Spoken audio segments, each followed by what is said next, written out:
When I was 19, I was a venture scout. It's sort of like Boy Scouts, only for older kids, and it's gender mixed. I decided to go to this week-long mixed scouting crew camping trip with a friend of mine. But a few days before going, my friend from Venture Scouts bailed, so I'd be going up into the mountains alone with a bunch of strangers, which was no big deal for me. I can handle myself. When I got there, I was the only Venture Scout, and the only girl. It was a little awkward, but most of the Boy Scouts were pretty nice and easy to get along with. Although they weren't used to camping with a girl, they happily accepted me as just one of the guys. But there was this one guy, Danny. From the first day of camp, he wouldn't take his eyes off me. He'd just stare at me. It was a little uncomfortable, yeah, but I figured he was just socially inept with girls or something, and I tried to pay him no mind. The next day, while we were hiking, we all split off into pairs, and it turned out I was paired with Danny. He looked a little too excited about the idea of hiking with me alone. His eyes always seemed a little too wide, a bit crazy looking, but he was a small guy. Spindly, unkempt hair, a little shorter than I was at 5'7". I figured I'd be able to take him out in a fight if he tried anything, so I didn't raise a fuss about it. Before settling out to the hike, he kept asking me if I needed help putting on my sunscreen. Even though I kept declining, he kept pushing the question and tried to put sunscreen on me until one of the guys told him to cut it out. While we were hiking together, he kept probing me. "How old are you?" he'd ask. 19, almost 20, I'd reply. Don't lie. You must be 14 or something. You're so innocent. Young, innocent girls are always the cutest. He kept asking innocent enough questions, like where I lived, if I had siblings, what my favorite color was, but he then started asking me if I'd ever heard of BDSM. I was taken aback by this and was more than a little uncomfortable, so I'd pretend to not know what he was talking about, all the while trying to give as many cues as possible for him to drop the subject. But he then started going on about what BDSM was, about tying girls up, about hitting them and burning them. At this point, I was freaking out a little bit, but keeping my cool. I didn't want to show him my distress, any chinks in my armor, because I knew he'd probably get off on making me squirm. The only thought I had was, what the fuck? Seriously, what the fuck? Then, he started complimenting my skin. "You don't see a lot of girls with pale skin. Do you use moisturizer?" he'd ask, attempting to touch my hand, but I kept my arms close to me, held fast to my backpack. I was incredibly tense, and every muscle in my body was screaming. I sorely regretted wearing a tank top, as I could feel his eyes on me. He started telling me how pale skin is beautiful, since you can see the rope burns and the bruises better. The way he said it sent chills down my spine, and the anxious knots forming in my stomach grew tighter. He asked if I was a virgin. Then he asked me if I fantasized about rape, and if I'd like to try out rape play. Wide-eyed in disbelief, I turned my gaze away from the dirt path and looked at him. He was smiling, a creepy, childish sort of smile that was just chilling.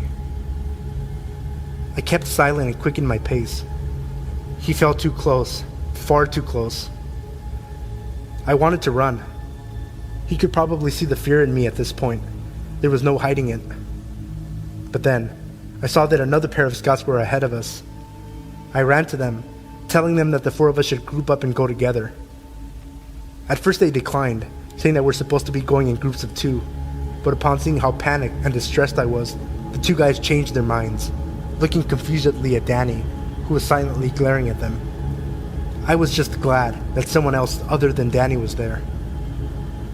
The 4 of us went up the mountain, and I tried to keep close to the other 2 boys and as far away from Danny as possible.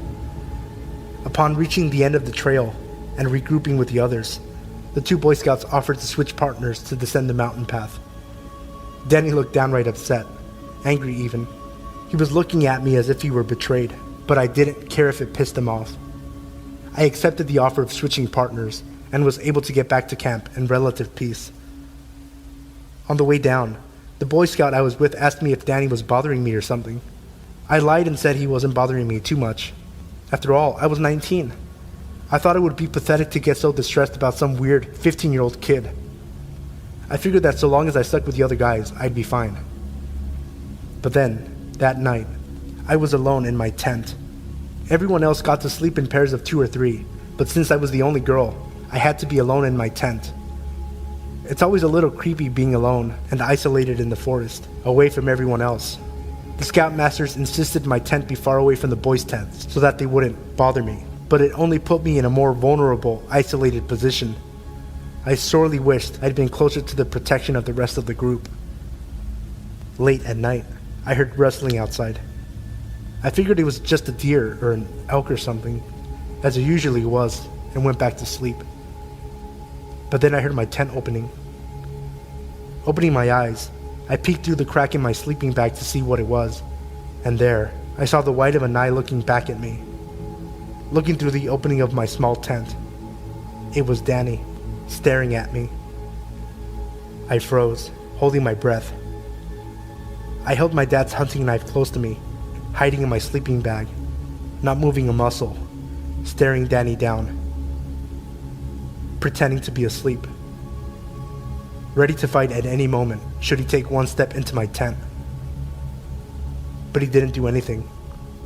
He just stared, watching me, breathing heavily and muttering incoherently to himself. "Are you there?" I thought I could hear him say. Eventually, after what felt like an hour, he left.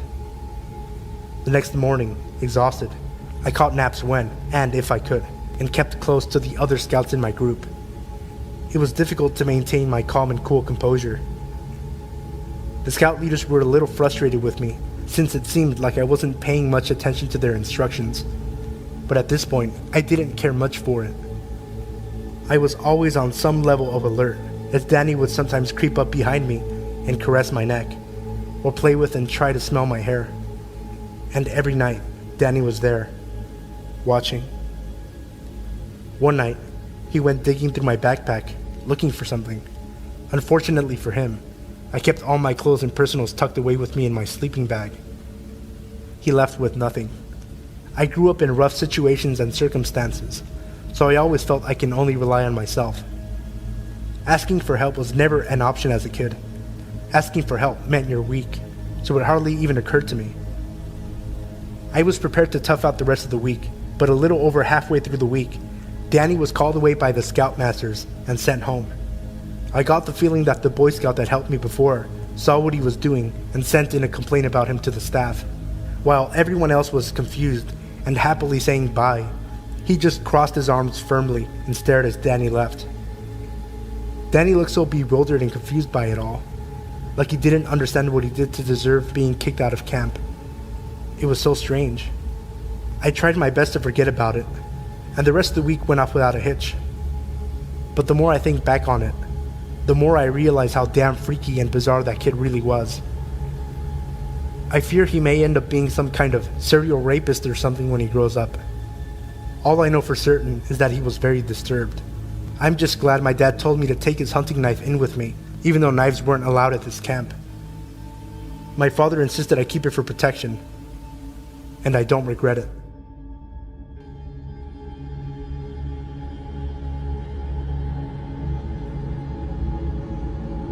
This happened to me a few months ago. I was at the store with my mom. She had to return some things. I can't remember what or why. I was a few feet away from her, looking at the books they had on clearance. A man, who could not have been much older than 50, also began looking at the books on the shelf next to me. Ironically, I'm a really paranoid person, but I didn't worry too much because my mom, and about 20 other people, were only a few feet away from me. I picked up one of the books. I think it was The Maze Runner, but I'm not too sure. And the man proceeded to pluck the book out of my hand. Then he asked me, "Are you buying this for college? Do you go to the university in town?" I told him no, and tried not to look at him. I figured he'd get bored and walk away, but he didn't. Every book I picked up, he picked up. I even tried to walk to the other side of the shelves, but he followed me. I dropped all my books and walked over to the customer service station where my mom was. I told her about him. but she told me to knock it off, that I was just being paranoid. I finally let it go when I saw him walk off toward the clothing sections. While we waited, my mom asked if I could go grab a bottle of aspirin.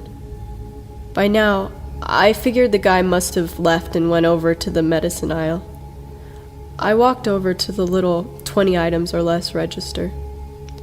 There was a woman in front of me. Someone had walked up behind me, but I was just trying to focus on buying the aspirin and going back to the service station with my mom. The person behind me began to whistle, so I turned around, and it was the guy from the book aisle. I tried to keep my cool, but my body began to shake, and I broke out into a cold sweat. I kept looking back at him, and he kept smiling at me. The woman in front of me seemed more nervous than I was. She kept looking at him, and then to me. She was finally done checking out, and I started to scoot closer to the register. He also scooted closer, to the point he was almost completely pressed into me. I urged the cashier to hurry and just scan the bottle of aspirin. I snatched my change from her, grabbed my bag, and ran toward the customer service station. My mom was sitting on the bench, waiting for me, and I started crying my eyes out the moment I walked up to her. When I told her what happened, she became angry this time, and started walking towards the register I was at. But he had already left. In a hurry, the cashier told her. For a month, I refused to go into the store. I would opt to stay at home in fear that he would be there. Dear creepy man at the store, let's not meet again.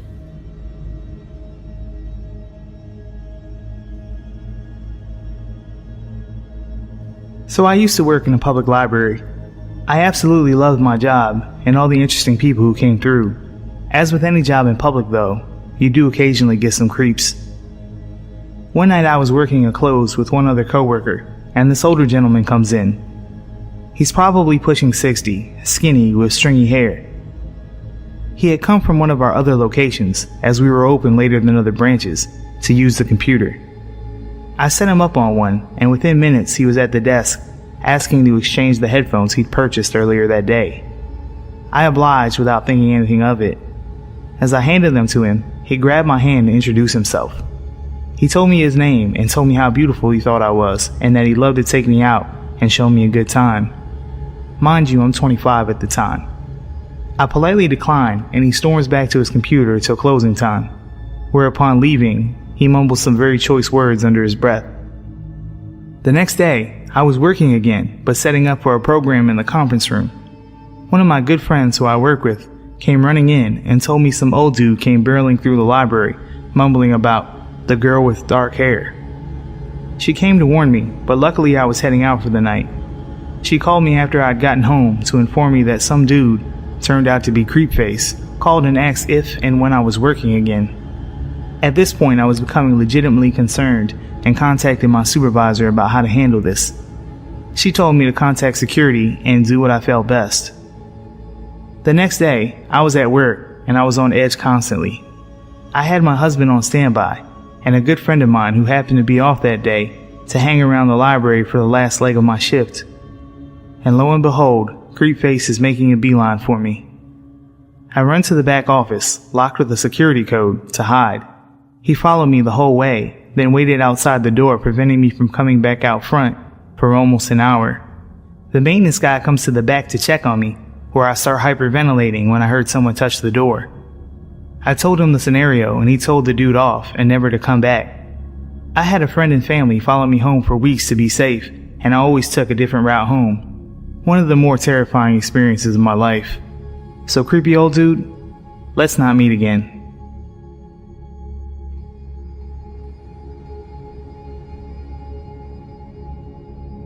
In 2008, I worked at a retail clothing store with my girlfriend Chelsea. We were both 18 years old, and we tried to work as many shifts together as possible to maximize our time together because she was still in school. My grandfather had recently purchased a Dodge Sprinter van for his business, and my car was being serviced overnight, so I got to drive the van. Chelsea and I loved the nights that we got to take the van because it usually had back seats installed, and the tinted windows meant that we could have some privacy, which is great for teens who still live at home. That night, we only had one row of seats in the back, and it was the row just behind the driver and passenger. Chelsea and I parked near each other, like we always did, and worked our evening shift, closing the store with a few of our co-workers. We all leave together, and I help the manager lock up because the glass doors need to be aligned properly for the lock to engage. It's early March in Pennsylvania, and it's still very cold outside. So Chelsea usually starts her car to warm it up, and then sits with me as my car warms up. When I get to the vehicles, her car is idling because she is already in the van. I don't even realize that I still have my keys, and I never unlock the doors. She sits with me chatting for a while. She sits on my lap, and we kiss in the front seats, and we decide it's too late and too cold to have a little fun in the back. Every night, we drive home separately from work while talking on the phone. She usually gets home first, and I stay on the line while she walks up her long driveway in the dark. That night, I made it home first for some reason, and I knew I had a lot of stuff to carry in, so when I'm close to home, I tell her I'll call her in a little bit. She asked me to stay on the line because she's almost home, and she doesn't like walking past the dark bushes next to her driveway. I stay on the phone and fumble with all of my things that I'm carrying out of the van. I know I locked and armed the van because I was using a key fob to lock the vehicle. I dropped a few things while struggling to keep the phone to my ear. The motion lights have illuminated the whole area, so I'm able to see everything that I dropped. We both make it inside safely, and then we also decide not to stay on the phone because she had school in the morning. I began to doze off immediately in my bedroom. I lived with my grandparents who built a house to accommodate my grandfather's aging parents suffering from Alzheimer's, my great-grandparents, so they didn't have to go in a home. The driveway runs parallel to a daylight basement that has two garage doors, an entrance door, and the French doors to my bedroom. I'm falling asleep as all of the motion lights finally turn off, and now my room is completely dark. It wasn't 20 minutes later when I'm jarred awake by the alarm sirens of the van. All the motion lights are on, and the flashing lights of the van alarm are filling my room. I left the key fob upstairs in the main part of the house, so I ran upstairs to silence the alarm. In the kitchen, as I'm grabbing the fob, my grandfather in his boxers, my great-grandmother in her nightgown, and I in my boxer briefs all meet in the dark. My grandfather grunts as he sees me grabbing the key fob, but what my granny said sent shivers down my spine. "What in the Sam Hill are you doing running outside at this time of night, darling?" I wasn't outside. I explained that I was sleeping, and she insisted that I was outside making the van alarm. My great-grandparents' bedrooms sits above the garage doors looking down and over the driveway and the van. I'm assuming she's confused. She has Alzheimer's after all. The goosebumps from her exclamation prompted me to grab a knife from the butcher's block, and my grandfather followed with a baseball bat. We both walk outside wearily, in our boxers, in the cold, but highly illuminated and loud dead of night. The van is still going crazy. The interior lights are all flashing, and I remember that specifically because I'd never seen a car alarm do that. We silence the alarm and start looking around. My grandfather says he thinks a deer may have ran out of the woods in the dark and hit the van. I don't say anything as we investigate. When I reach the back of the van, I notice the door is wide open. That explains the alarm.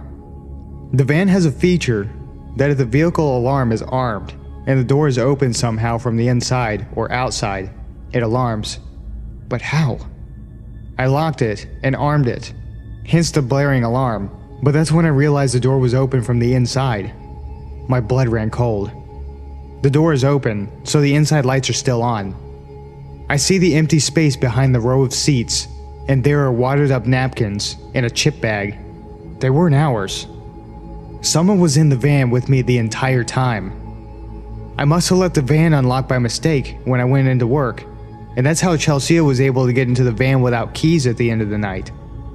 Was it a homeless person escaping the cold, or someone with more sinister intent? What if I hadn't gotten off the phone like I wanted to? If they had ill intent, the fact that I was on my phone might have saved my life, because Chelsea would have raised hell if she had heard me being attacked. I get chills every time I think about it. We didn't call the police because my grandfather was skeptical of my conclusion, but my gut tells me that I didn't drive home alone that night. Person in the back of my van, let's not meet.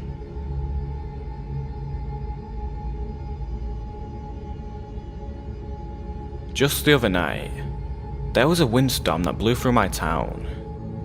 The wind was accompanied by a downpour of rain. Having grown up on the coast of Oregon, I'd fallen in love with the sound of rain, especially when it's hitting the cement patio outside my bedroom window.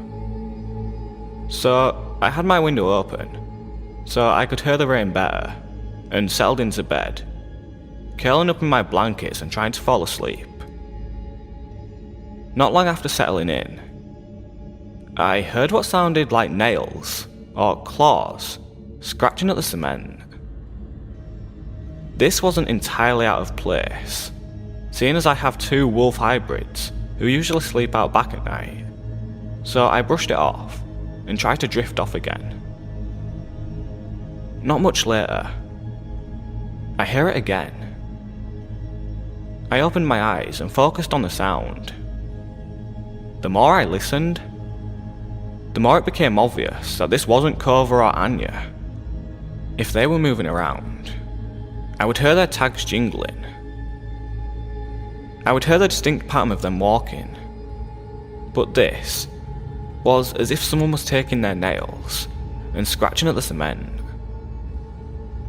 Being too lazy to get up and put pants on to check if the dogs were inside, I texted my stepdad and asked if he'd let the girls out or not. He told me no, that since the wind was blowing so hard and there was so much rain, he brought them inside about an hour ago. I told him about the sound I was hearing, so he got up and grabbed a flashlight. I heard him walk by my bedroom door and open the back door directly outside my window. He came back in and told me he didn't see anything, but if I heard it again to just look outside. So he went back to bed, and I stayed there, listening. It was quiet for a bit, so I figured maybe I was just hearing leaves sliding across the ground. I had finally begun to fall asleep when I heard a hard thud on the outside of my bedroom wall. It startled me and I got up, peeking out of the window to see what the hell it was. There was no way it could have been a raccoon, because since we got our dogs, they haven't bothered coming into our yard. I see something small and black bolt across the yard. That was honestly the last thing I expected to see. I decided to just sit and listen. I wrapped myself up in my blanket and got my phone, texting my friend Justin to tell him about the sound. There's something outside my window, and it just ran into the side of the house. It didn't take long for him to reply, since he had just gotten off work. It's probably just a raccoon or something. No, they don't come to our yard anymore. Not since we got Kova. And it's too small to be a raccoon, unless it's a baby. Well, if you're unsettled by it, I can stay up and talk with you if you want. Yeah, I'd like that. For the next half hour, I was hearing fast skittering, tapping, thumping, and hissing coming from outside my window, until it stopped suddenly. I thought that would be the end of it, until I heard what sounded like claws scraping the wall. Pressing my ear to the wall, it sounded as if something was slowly crawling up the side of the house. Justin! Shit, it sounds like it's climbing up the wall. Dude, it's under my window. What the fuck is this thing? Shit, that's creepy. Just try to relax. Thanks, man. Real helpful. Continuing to listen, the sound stopped and I was thinking I was just tripping myself out. Until I heard a soft tap, tap, tap on the glass. By this point, I'm freaking the fuck out. Justin, it's tapping on my window. It's tapping my goddamn window. Of course. Now of all times, he doesn't answer. And I yell for my stepdad, who is snoring like a bear in the other room. But almost as soon as I yell for him, my 2 dogs come bolting into my room, barking and growling. As soon as the dogs came in barking, I heard whatever it is hiss and scrape down my wall, before I heard the grass in the yard being disturbed. I was sitting in my bed, freaking out as Cobra and Anya lay beside my bed and stare at the window. After a few minutes, I get a text from Justin. Shit, my roommates needed help with something. Is everything okay? I told him yes, that the dogs had scared it off, and I was going to go on my laptop to distract myself. He ended up calling and talking to me until I fell asleep. There's no way it was just an animal. If it was, the dogs would not have reacted the way they did. I've encountered a lot of things, but never at my own home. I really hope that it never happens again.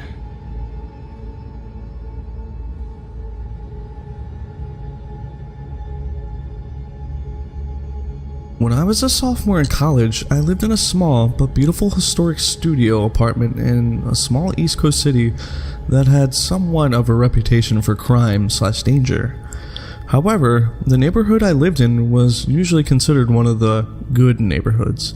It was close to the city's university and was mostly students living there, especially on the street my building was on. My building was a huge 4-story townhouse, if you can really call it that. It was really a mansion as a whole, built in 1895. The architecture was really awesome, built-in bookshelves and huge mahogany pocket doors that slid into the walls. Anyway, the building wasn't exactly in mint condition, and my landlord was pretty lazy. He would always come by and check up on things and make promises to get the place fixed up a bit, but never really did. The apartment I was renting was on the first floor, my front door immediately on the left as you walked into the building's door on the street. This door, the building's front door, which from the street opened to a small lobby area with one door in it, mine, and a staircase to the other apartments upstairs, was huge and heavy and was never locked. In fact, you couldn't lock it. So, basically the door to my apartment was open to the street. I asked my landlord countless times to please do something about the front door, but he never did anything. Well, one night I was getting home from work and it was very late, about 3:45 a.m. I worked as a pizza delivery driver at a place that was really open late at night, and I was just sitting on my couch watching a little TV before I went to bed. I had also gotten totally naked, something I truly loved being able to do, considering I lived alone. Anyway, not 10 minutes since I'd gotten home and sat down, I hear 3 slow knocks at my door. I'm thinking, who the fuck would be at my door at this hour? What could they possibly want? Why didn't I hear the building's front door open like I normally do? Young and naive, I was half scared and half intrigued. I put a robe on and slowly crept toward the door, which, by the way, was literally right next to the couch where I was sitting. At this point in time, my door didn't have a peephole, so I kinda had to take a leap of faith and open the door. When I did, a tall, emaciated, middle-aged man stood staring me down with low eyes and a grin. He was wearing all black, many layers, and a big black trench coat. The first thing he said was, "Can I come in?" With the door barely open, I had a deep pit in my stomach and just went, no man, "What's up?" He just kind of stared into my eyes for a second, clearly disappointed, and then said, "I've seen you around," and started to grin again. The pit in my stomach had evolved into a churning sensation, and I was starting to get nauseous. "Yeah, I've been watching you, and I like the way you look," he said. "So, you gay? Bisexual?" I was just like, "I don't know, but it's late and I'm going to bed. Bye." He kinda nodded and lingered for a second, as did I, watching to make sure I saw him leave the building. Once he did, I closed the door, locked it, and stood with my hand still on the knob for a good minute at least. After I snapped out of my shock, I ran over to my couch and pushed it up against the door. I ended up sleeping on the couch that night even though it was right there. It just made me feel safer, like I could hear something if it happened. Well, nothing happened that night.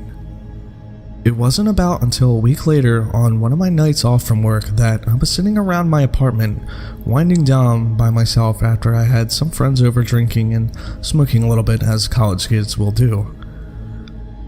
All of a sudden, I hear a weird rattling noise coming from across the room, so I turned off the music I was playing to find out what it was, coming from none other than my front doorknob. I looked at it for a second and saw that both the knob and the top lock were jiggling. Someone was trying to get in. Like a deer in headlights, I was frozen, staring at the things wiggle and shake until I started to see the top lock actually budge and start to turn.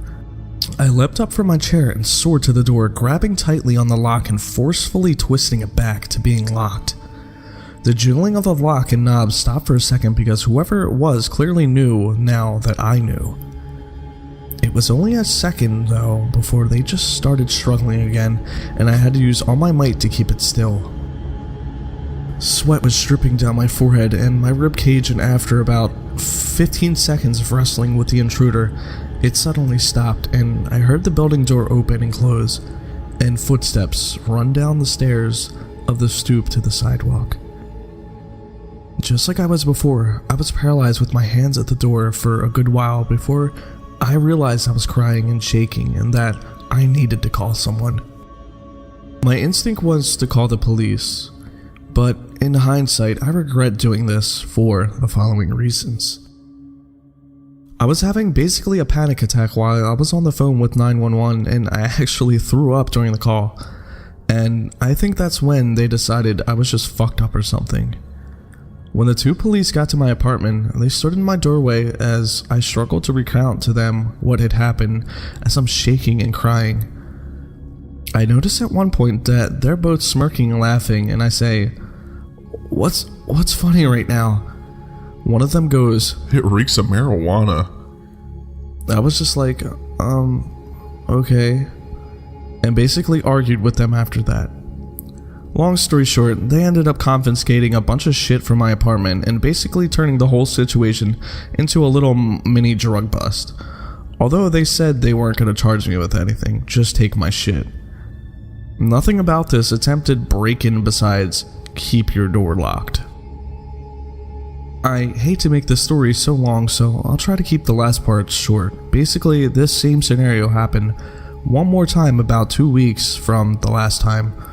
Only instead of calling the police, I called my dad, who raced down in an hour, 2-hour drive from his house to this place, with a crowbar up his sleeve. Unfortunately, by the time he had gotten there, whoever it was had already left.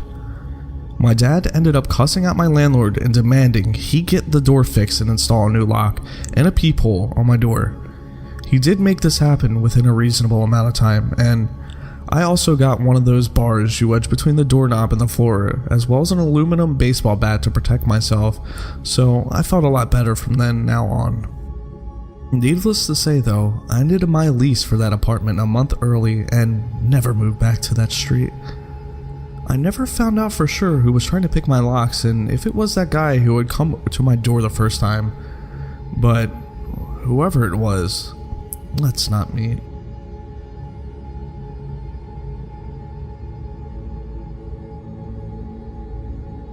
Around March of 2014, I started talking to this girl on Tinder. She seemed cool and fun, and after about a week of talking, she suggested that we meet up in person. She invited me to this cafe shop.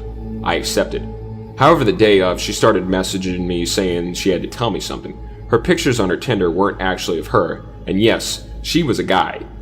He claimed he really liked talking to me though, and begged me to still meet up with him. Naturally, I declined. I blocked his profile and continued on with my life.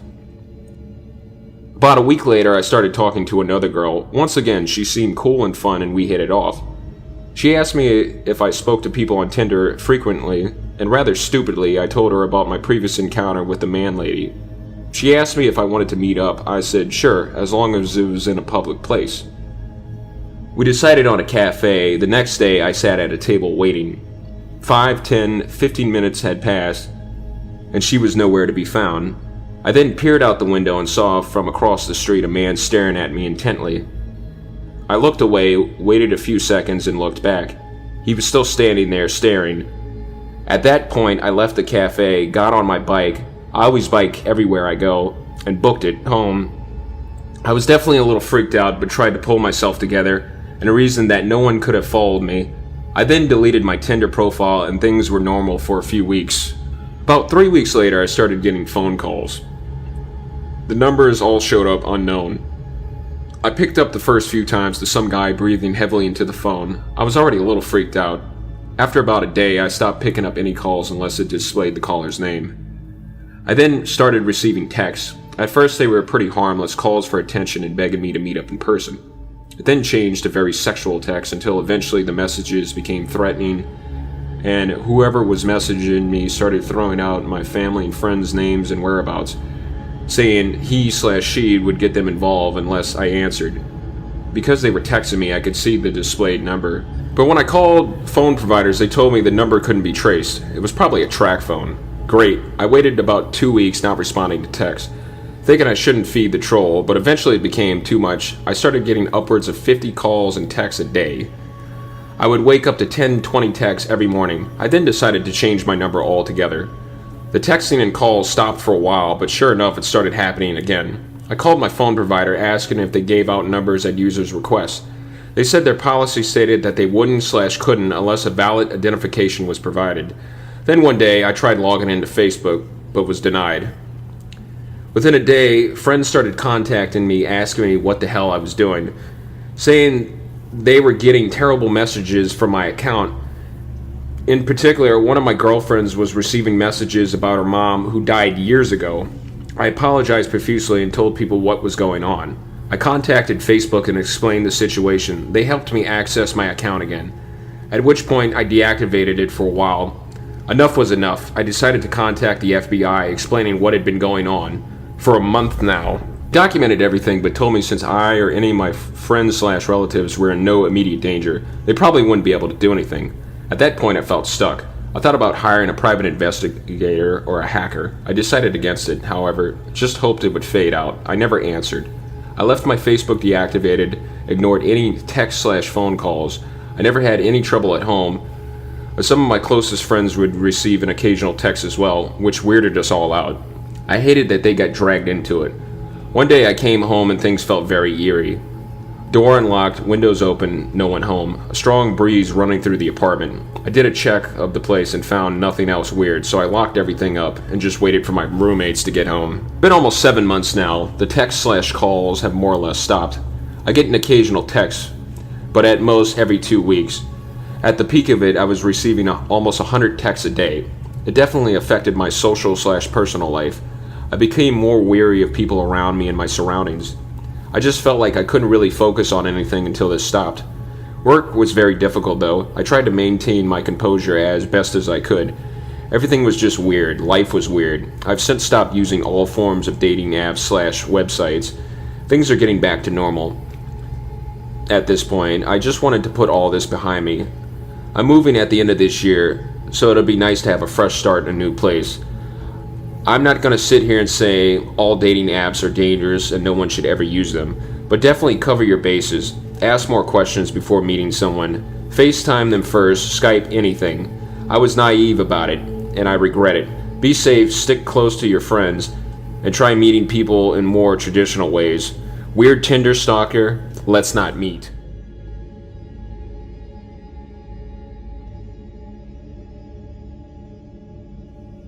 This took place about 3, maybe 4 years ago.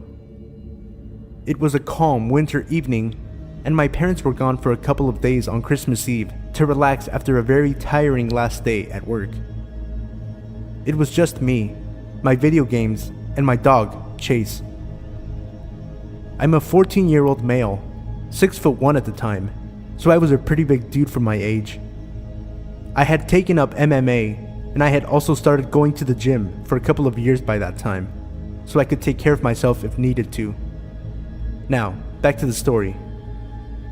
I was home alone, playing some Battlefield on my PS3, all chores taken care of. My dog is fed, and lying next to me. I did my usual routine as every other night. Played some PS3 until about 12:30 a.m. Wash my teeth, mess around on my phone for a bit, and then go to sleep. It was about 1:20 a.m. I was on my phone when I heard something. Like faint footsteps going around my backyard, onto the left side of the house, where the bathroom window is. It's basically like this. To give an insight of how my house is from the inside, there are 2 floors. The first is where the kitchen, living room, and bathroom are. There's a staircase to the left of the bathroom door, which goes upstairs to the bedroom. My room is the first door to the right, as soon as you walk up the stairs. My parents' room is a few steps to the left. Chase is a very protective dog, so when he hears anything, he stands up and bolts it downstairs to the front door. Only now, he just stood up and went to the start of the staircase, just staring down onto the bathroom door. As soon as I exited my bedroom to check out what was going on, I heard what sounded like the bathroom window shuffling. I froze. Slowly, I made my way into my bedroom, calling Chase behind me with a hand gesture. I turned off the lights in my room, as they were the only ones on in the house, and I made my way to the staircase again. I don't know why I did that. Dumb move, I know, but I did. So yeah. I crouch walked down the stairs, and on the second to last step, the bathroom window opened, with a slight thump as it hit the top of its frame. Right then and there, fight or flight kicked in. If I made a run for it, there was a very high chance he would see me, and I didn't know if he had a gun on him, so I stood there, unarmed, with my only options being whatever I had learned over the course of 5 years of MMA and my dog.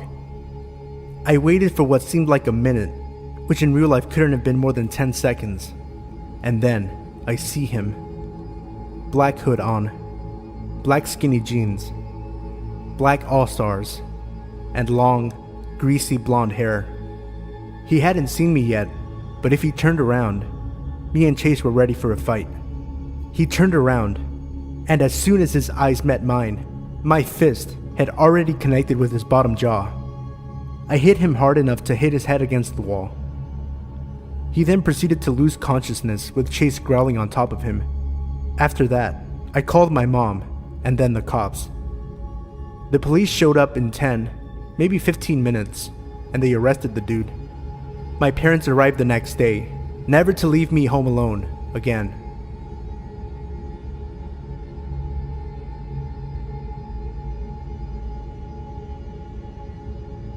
A couple of years ago, I was working front desk at a hotel in a small town off the interstate in Pennsylvania.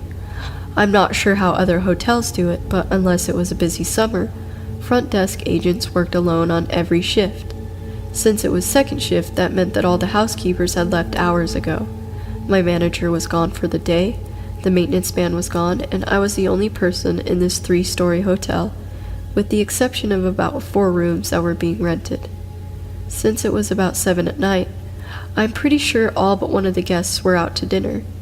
Even as a woman, it never really bothered me to work by myself at night. I was cautious, but never creeped out too badly. I mostly spent the long, boring hours either catching up on homework or watching Jeopardy on the lobby TV. but I'm not sure what I was doing when he walked in. The sun had already set, but it was still light out. He came through the front doors and walked over to the desk. I couldn't see his car anywhere, which was odd since usually check-ins parked under the overhang to unload luggage. I didn't think much of it and asked him how he was doing. He was maybe 5'8", medium build, dark hair, glasses, looked like a normal 20-something kid. He said he wanted to know if I could help him, and proceeded to go into a very heartfelt story about how he had been to other hotels off this exit, and they all turned him down. He said his sister ran away from home a while ago, and then he came all the way to California to pick her up, from, I think, New Jersey? Being that he wasn't from California, it was starting to be gross winter weather here. I laughed a little and said, "Yeah, sorry it's so awful here." He paused. He stared at me completely stone-faced, as if I had just made a joke at his expense. "What do you mean?" "Just the weather," I tried to recover. I was used to making worthless small talk and jokey observations with guests, but nobody had ever taken anything I said casually or so seriously. "It's not exactly California weather outside." "I love it here. I think it's beautiful," he said, and again stared. I didn't know what to say. Think about it. What would you say to that? I tried to laugh it off and said I'd trade him, but he just stared. Finally he goes, "Anyway, the reason I'm here is that I've been driving almost non-stop for a couple days and I've honestly got almost no money to me." Here it comes. I thought some guy is gonna ask me for a room at a crazy low rate because he sees the parking lot is almost empty. Before I can say anything, he continues, "I don't want a room. I just need a place to take a shower really quick. I swear I won't touch anything or mess anything up. I honestly just need a shower really badly." I thought about it for a minute. At the time, I hated my manager. I knew she'd never allow it. And for whatever reason, nothing in my brain screamed stranger dangers, so I finally agreed. He told me he could give me his driver's license to hold on to until he was done, but I trusted him. He ran out to his car to get some clothes, and I gave him a handful of tiny soaps and shampoos, and some towels so he didn't fuck up the ones the maids put in the room this morning. I put him in a room right down the hall from the front desk so that I could keep an eye on him. He went in, and I went back to watching YouTube videos. A couple minutes later, he comes down to the desk. I don't know what's wrong with me. I can't figure out how to turn the shower on. Could you come show me?" I'm sure you're thinking exactly what I was thinking when I looked back on this situation, but no, I didn't see why this was a dangerous situation at the time. A young woman, alone in a hotel room with a stranger who hasn't left any kind of trail or identification, with no other employees on property, and almost no other guests. Yeah, I'm stupid. I got up and switched the phone lines from switchboard to cordless and took the receiver with me into the back. I grabbed the keys and locked up the front desk area before following him down the hallway to his room. I had easily 50 pounds on him and about 2 inches height, so I felt secure. I opened the door and walked in while he followed behind me. I heard the door click and realized immediately that I wanted to leave. I walked to the bathtub, turned on the water, easiest to understand tabs by the way, and ran my hand under the stream a few times. "Just pull up that when you're ready," I said, and scurried to the door. I could hear him saying something behind me, but I opened the door and walked out. I got back to the front desk, locked the door behind me, and sat down. At this point, I was a little shaken at what just happened, but talked myself down by reminding myself that if he was going to rape me, murder me, he would have done so by now. Again, dumb.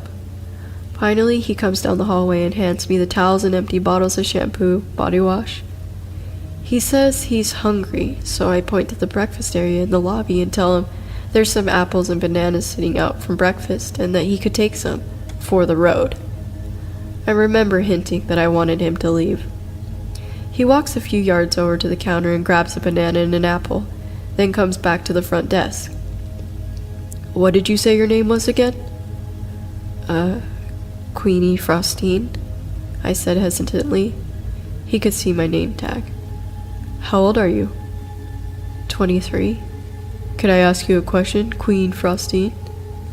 He seemed so confident, almost robotic, like this was Groundhog Day, and he has relived this uncomfortable, awkward half hour 50 times before, and has no reason to think anything is weird or spooky or inappropriate. I was standing now, and I moved a little farther from the desk, casually putting my back against the wall and adding another foot or so of space between us. Do you have a boyfriend, Queen Frostine? I said I did. He asked me, really? I wasn't lying, but perhaps he thought I was. I wondered. I assured him I did, and he gave me an odd look. The best way to describe it is that he saw something funny in his head and was amused by it, but more amused by the fact that he was the only person who could see it. That's really weird, he continued. Why is that? I asked. He told me it was weird again, and I racked my brain trying to think of what he meant. Was he implying that I am ugly? Did he think I was a lesbian? Any and all solutions came flooding over me so fast, yet none of them fit. Why is that so weird? It just is, he smiled a little. Okay, I let out. I stood there staring at the floor a little bit, then back at him. Anyway, I gotta go. Thanks for the shower and the fruit, he said as he walked out the door. I watched his car pull away, but couldn't tell what kind it was. It was that weird kind of time in the early winter where it goes from dusk to pitch black in what feels like 10 minutes. I sat back down, rattled. I couldn't believe how uncomfortable I was all of a sudden. My stomach burned inside and I was relieved that he was gone. For the first time, I felt really truly scared in that hotel by myself. I got up and ran to the laundry room that connects to the front desk. I made sure the door leading to the lobby on the side was locked. It was. I ran to the other side of the laundry room and skidded into the door that leads out to the public hallways. I checked to make sure that it was locked. It wasn't. I usually didn't lock it on the off chance that I'd go to the bathroom and forget my keys some night. I slammed it shut and latched it. The phone rang. I walked over to pick up the cordless that I'd laid next to the switchboard. Thank you for calling. This is all the further I got. Hey, Queen Frostine.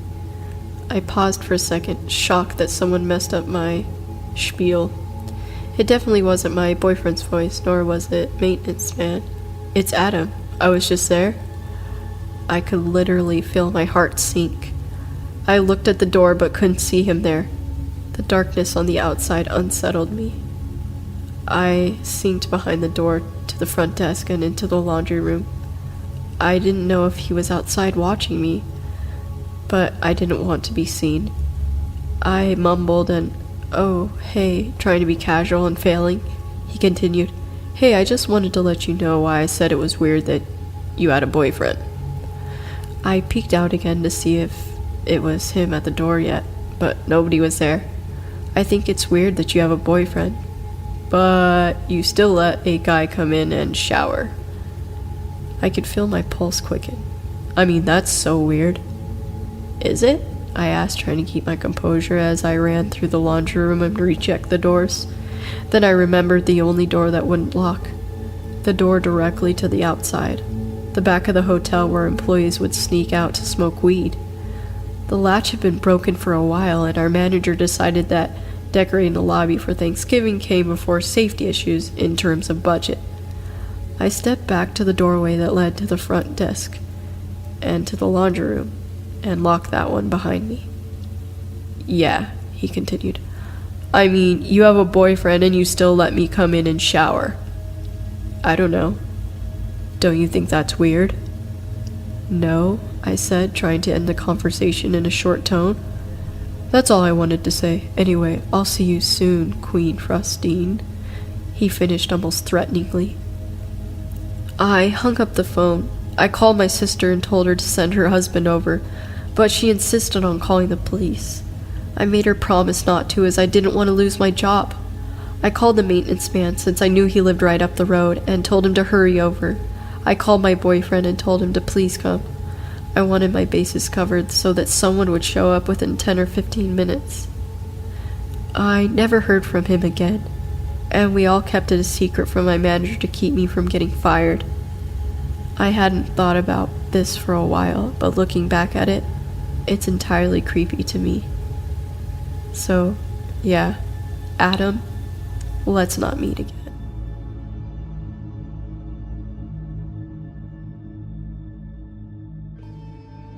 About 3 years ago, I moved into my first apartment. I lived alone on the first floor of a 3-story shotgun house built in the mid-1800s. The house was beautiful, albeit a little creepy due to its age. It was on the nicer end of a rough neighborhood near the university I was attending at the time, and break-ins were pretty common. But I always felt safe because my landlord and his wife lived in the 2 floors right above me. They were in their late 60s, but it felt good to know that I wasn't totally alone. It was the first fall I was living there, and the days were getting shorter. On this particular evening, it was already good and dark outside by 6 p.m. I was in the kitchen making dinner when suddenly the power cut out. I was a little startled, but luckily the flame from the gas range was still going, so I could see well enough to grab my phone to use as a flashlight. Aside from the flame flickering under the pot of soup, the house was pitch dark. I double-checked the light switch in the kitchen, but got nothing. The only thought that occurred to me was that it was a strange time for the power to go out. It wasn't storming, and it wasn't particularly hot outside or anything. I used the light from my phone to navigate from the kitchen towards the front of the house. I peeked out the blinds in the living room, but couldn't see from that vantage point whether any of the other houses had lights on. I decided it would be a good time to call the landlord, because I sure as hell wasn't going down to our creepy stone basement to mess with the 100-year-old fuse box. I knew they were home since I kept hearing them go up and down the stairs earlier, so I rang them up. Being older folks, they only had a house phone, and when I called it, it was disconnected. Of course, it was connected to the power. Still standing there in the pitch darkness, I wasn't quite sure what to do. I remembered the burner I left on and was heading back toward the kitchen when I heard their front door slam shut and heavy footsteps in the entryway that separated our apartments. Then I heard 2 men's muffled voices. You know that primal fear people talk about when something bad is about to happen to them? I felt it. Every hair on my body stood up. In half an instant, my heart was in my throat. I stood paralyzed in the doorway to the kitchen. Luckily, I snapped myself out of it and grabbed the closest weapon I could find, a bright pink chef's knife on the kitchen counter. I'm a small woman, and certainly not strong. I had my doubts about whether I could fend off 1 intruder, but 2? I crept as quietly as possible back toward the front door, clutching the knife in one hand and my phone in the other. I stood a couple feet from the door, and the men were still out in the entryway talking. Their voices were rough sounding, and definitely not from the area. Well, do what you gotta do. I'll be waiting in the van, said one. With that, I heard the front door open and close. At this point, my heart was beating out of my chest, and I felt like I was going to be sick. Were they just breaking in, or did they intend to hurt me? Had they already hurt the landlord and his wife? Shit. I made my way over to the blinds and peeked out the window again. Sure enough, I saw a man in dark clothes hop into a white van parked across the street, just to the left. I live at the end of a dead-end street, where you can only park facing one direction, and the van was facing the wrong way, ready to head up the street. I tried to collect myself. There was nowhere to hide, really. Perhaps I stood a chance that this guy wasn't expecting me to be ready when he came in. Unfortunately, my cat hates strangers, and she was now going crazy, tearing back and forth through the house at full speed while meowing. In my head, I silently cursed her for giving our position away and probably killing us. Then suddenly, I heard the landlord's apartment door open and close again, and the man went back upstairs. A million thoughts raced through my head. My car was parked just up the street. If I sprinted, I could make it and drive somewhere safe. I don't know why I didn't just call the police. I think I was afraid the men would hear my voice and know where I was. In any case, I had my hand on the doorknob, psyching myself up to run.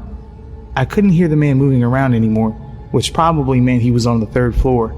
His buddy was still waiting in the van, lights off. I peeked one last time to make sure no one was waiting near the front stoop before I ripped the door open and ran full tilt out the front door and up the sidewalk about 100 feet to my car. I hopped in and locked the doors when suddenly my phone started vibrating in my hand. It startled me so badly, I almost chucked it across the car. I didn't recognize the number, but I picked up. "Hello?" I managed to choke out. It was my landlord, sounding as calm as ever. I said something along the lines of, "Are you okay?" and was about to tell him not to go in the house. I was so scared and out of breath that it came out more like, "Don't, men, house." He seemed confused, and before I could collect my words, he started telling me that, yes, they were fine and the power was out on the whole street apparently. He just phoned the energy company on his new cell phone to check on it. I should probably take down the number while he's got me on the line, and he hoped I didn't mind, but some repairmen were at the house to check on the heating and cooling system. They might need access through my apartment to get to the basement. Shame they came by right before the power outage. Slowly, the dust began to settle in my mind. I had been at the point of maybe having a heart attack and definitely wetting myself over some repairmen, one of whom was still waiting outside in the van and had just seen me haul ass up the street with a giant pink knife in my hand. I was too embarrassed to walk back to the apartment, so I just told the landlord to go ahead and let them in if he needed to. I'd be surprised if that repairman didn't call the police himself to report a crazy woman with a knife running through the streets. On the bright side, I learned I can run quite fast if I need to.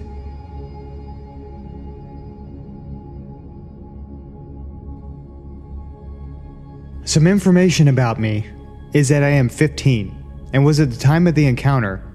I am male. My height is around 185 centimeters and my weight around 75 kilograms. It was this summer that this encounter happened. I was on vacation to my old home from my childhood in Portland. It was a fairly large home with a huge backyard surrounded by a fence. Behind that was a forest.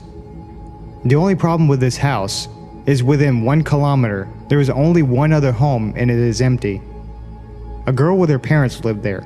I had a crush on her when I still used to live there, but they very rarely visit that house anymore as they live in Germany and go there in the winter. I am 15 at the moment of writing this. I was alone at the house for 2 weeks as my grandfather had to watch over a hotel, and I was used to being alone, traveling across the cities in Portland. I felt kind of lonely at this point, because my German Shepherd passed away 2 years ago, and no one I knew lived within 1 hour of walking time from there. I spent most of my time on my laptop.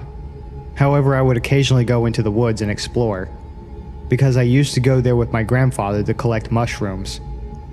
I even went to the woods 3 times that night to watch the wildlife in the forest, as it was very peaceful. It was 5 days before my grandfather would come back. It was 1 a.m., and I was watching television downstairs when I felt like I was hearing something that wasn't in the television. However, every time I turned the volume down, I could hear nothing, so I just thought I was imagining things, as I often thought someone called my name when I wore a headset. After a bit, I just decided to go to bed, and when I suddenly turned off the television, I heard the sound of footsteps for a second before they stopped. I was sure this time I wasn't imagining, and quickly got up from the sofa and headed upstairs, going into my room and locking the door behind me. I was completely quiet and tried to listen if there was any more footsteps, but I didn't hear anything since then. I walked over to the window from where I could see the whole backyard, and as I pulled the curtain, I could see someone standing in a backyard. There was no light to the backyard, so I could barely see him. I pulled out my phone while staring at the figure, quietly calling the police. However, as I started to speak to my phone, I could see the figure quickly rush to the side of the building. Soon after that, I could hear glass break downstairs. I quickly threw my phone on the bed after I told the police where I lived and dragged the desk over to the door of my room. I moved back from the door and grabbed my butterfly knife. I remember how much I was shaking at the time, the knife almost falling out of my hands. I heard footsteps on the lower floor of the house for a few minutes before I heard him going up the stairs. However, whoever that was stopped right before my door and started banging on the door more and more violently. I stayed quiet in the room with my knife still in my hand. Then I heard him speak. "I know you're in there, open up!" I was afraid to do anything, I just stood there, completely frozen from fear. After a bit, I heard the sirens of police and heard the man rush down the stairs and through my backyard, climbing over the fence and disappearing into the woods. I told the police about the whole incident and noticed that the broken window was the only thing destroyed in the house. There was nothing missing from the house. Nothing was even touched except for the window. The police have not found that man that came into my house, and I left Portland early, and I don't think I want to visit that house again.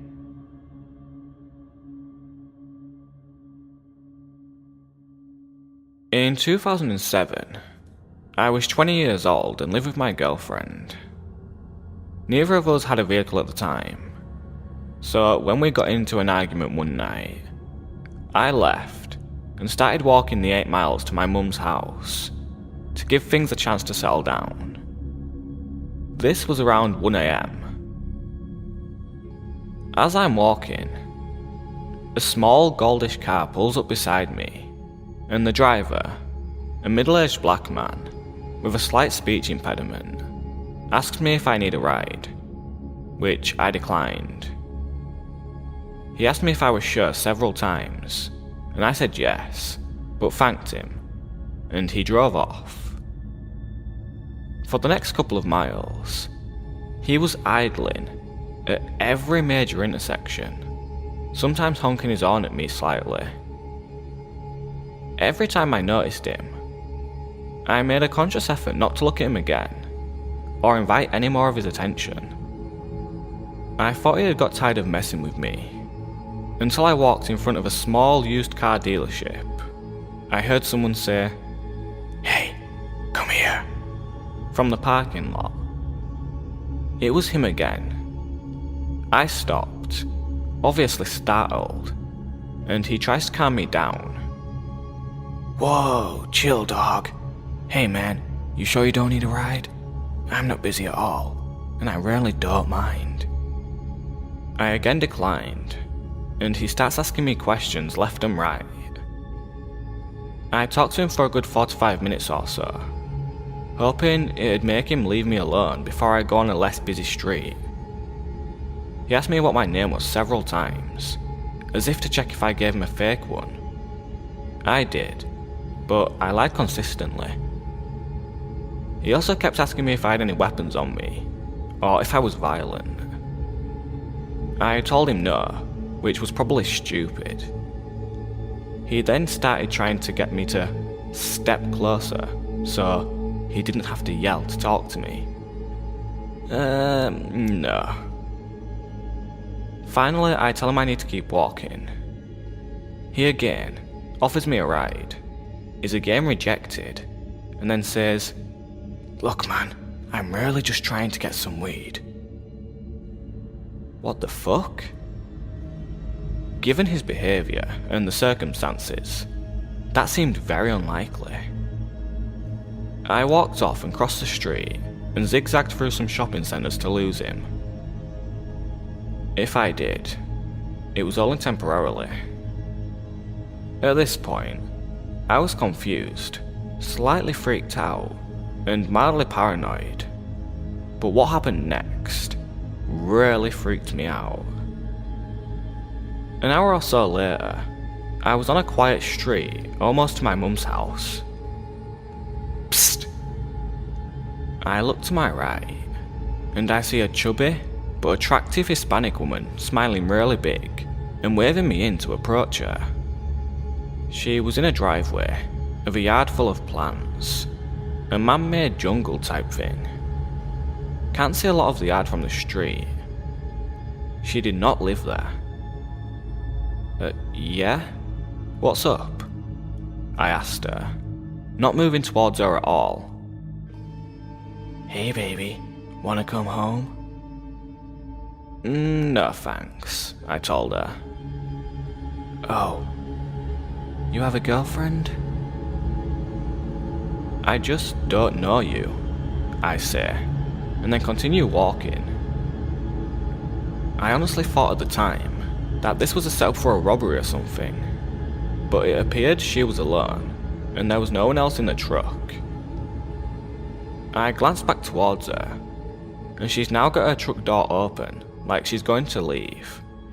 But the back of her shorts are pulled down, with her ass fully exposed and staring up at the sky like a lunatic. "Are you alright?" I asked. I was genuinely concerned. "Yes, I'm just waiting for someone."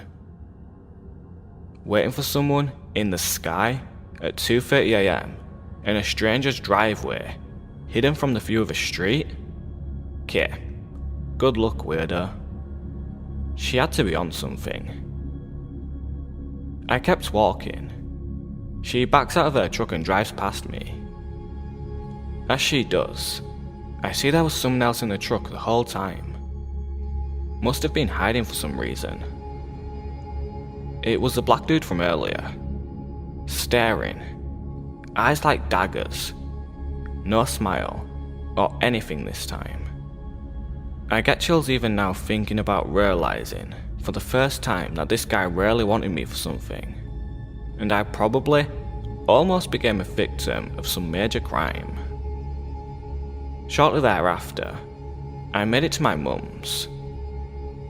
5 freaking years pass. It's 2012. I have a car, but decide to walk to Walmart for dog food. I'm in the same general area, with my iPad mini in my pocket and earbuds. I see a car pull up next to me in the parking lot. "Hey dog, do you know how to get to the Landmark Apartments?" I recognized him immediately, even after 5 years. He looks like a skinnier version of Fleece Johnson from MSNBC's Lockup. I am almost positive he didn't recognize me, or remember our previous encounter. I take out my iPad, connect to Wi-Fi, and try to look up this apartment complex.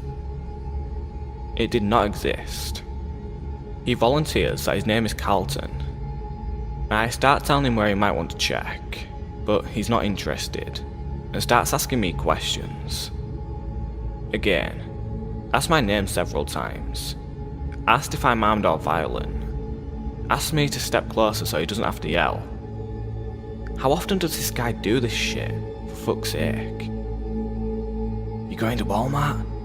I can take you there." "No thanks, guy." He keeps trying to get me into the car and asking if I have weapons. Finally, I make it clear I'm not going near him. He starts to pull off and then stops immediately. "Look man, to be honest with you, I'm just trying to find some weed." Okay, no. Screw this. I jog to Walmart, send an MMS message to my girlfriend of his car and license plate in case I turned up dead somehow, and haven't seen him since. If he was doing this kind of thing for at least 5 years, he had to have been successful at some point. I personally hope that he was just gay and horny, but he gave off a serial killer vibe.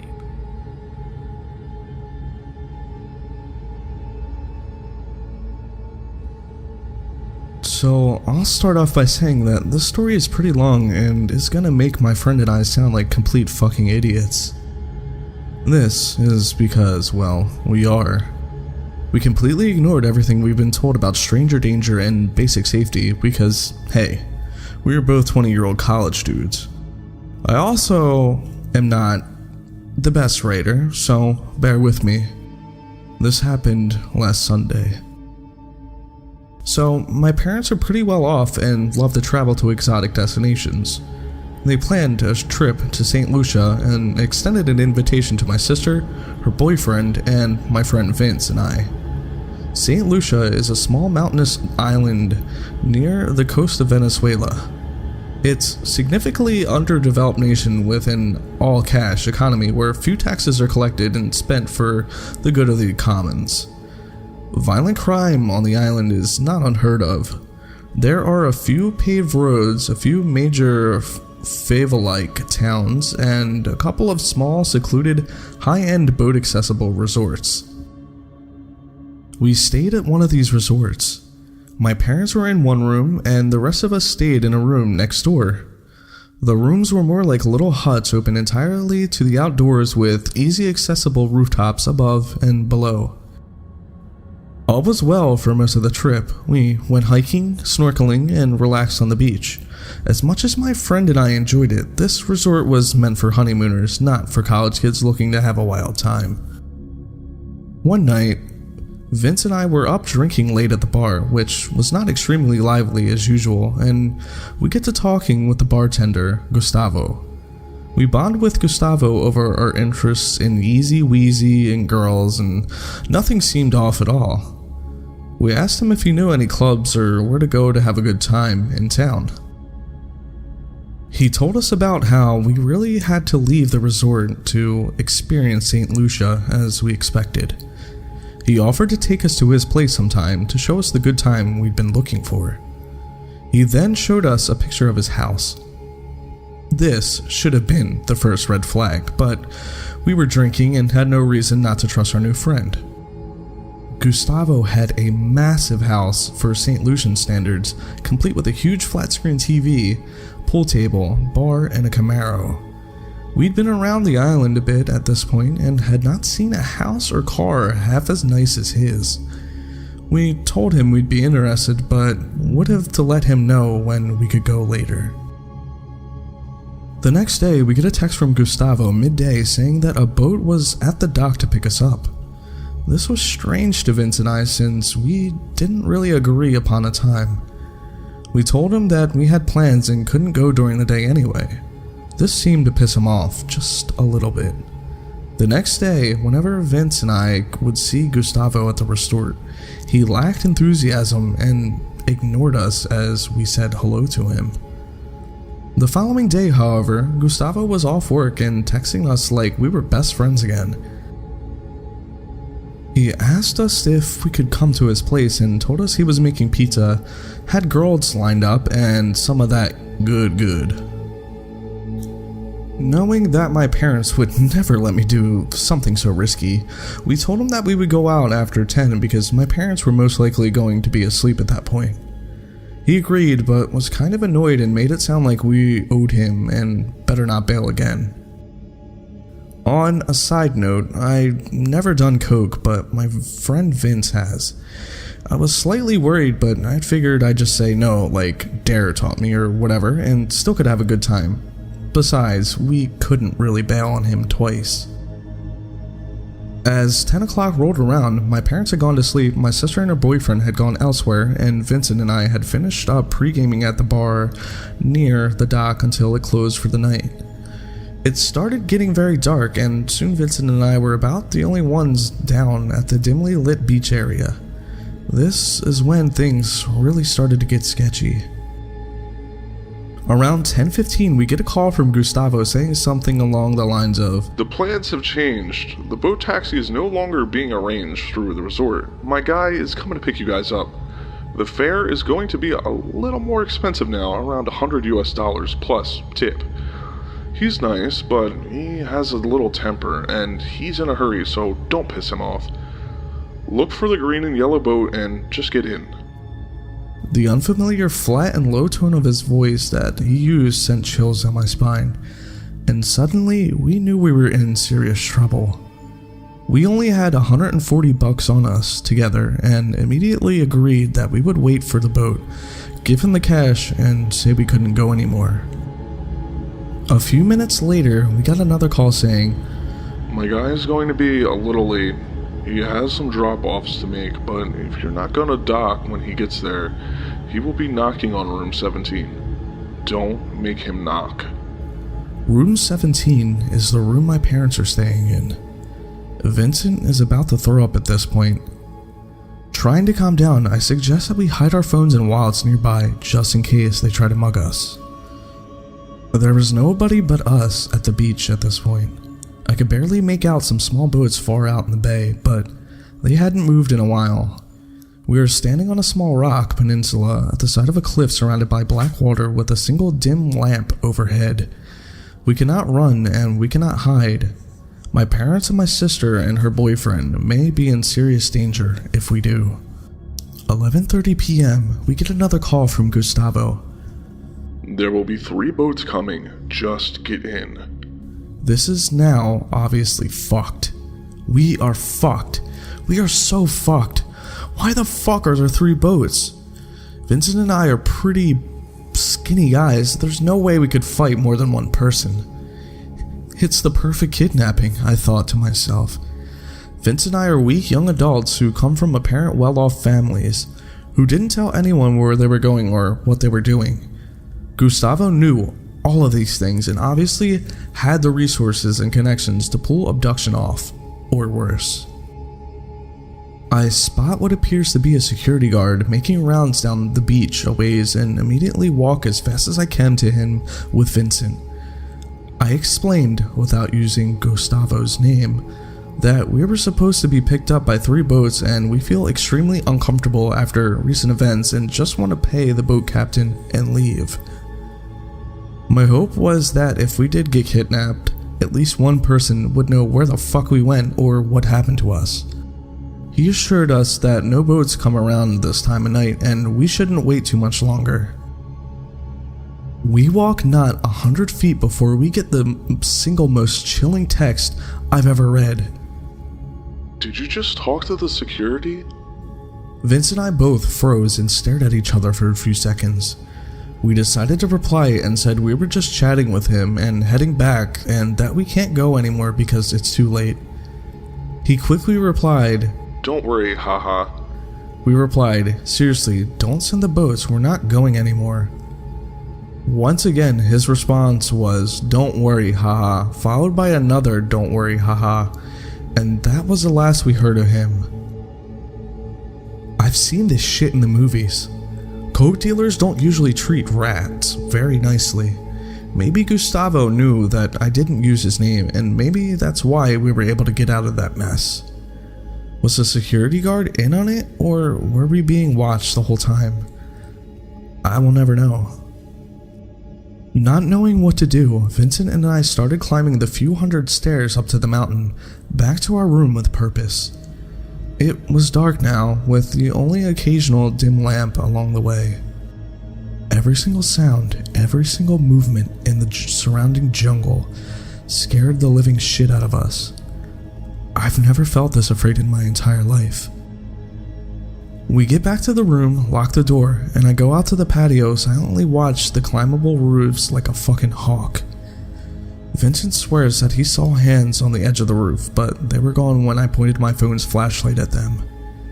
For the next 2 hours, I sat there, head on a swivel, ready to fucking scream to wake up my family and fight for my life. While freaking the fuck out, I saw a meteor burn up in the clear night sky, which was easily the highlight of my night. So that was pretty cool, I guess. Eventually, we figured it was over and went to bed. Relieved to wake up in the morning without my throat slit, I relaxed a bit. Luckily, we were checking out of the hotel at 11, so we wouldn't have to run into Gustavo again. Before leaving the resort, Vincent and I wandered down to the beach to kill some time. That's when 2 large native men that didn't appear to work at the resort approached us. The larger one said, Hey, are you the guys that were supposed to be on the boat last night? You know, Gustavo? I replied, no, trying my best to sound confused. How much longer are you guys staying? He asked. We're leaving in an hour, I replied. He looked at me with an "I know you're lying to me" face, held out his fist, grinned and said with a low voice, Safe trip home. I bumped his fist and walked away, trying to stay cool. It felt like everyone who worked at the resort was looking at us and whispering about us for the next hour. I just wanted to get the fuck out. I didn't feel safe until we made it to the hour drive to the airport and got through security.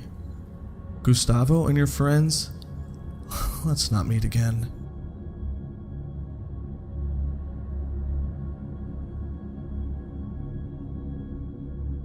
I've only ever mentioned this story in this video, but I'll never truly feel ready to go into details about what really happened that night on my YouTube channel. Just a warning, I'm no English major, so sorry if it goes off on tangents or doesn't make sense.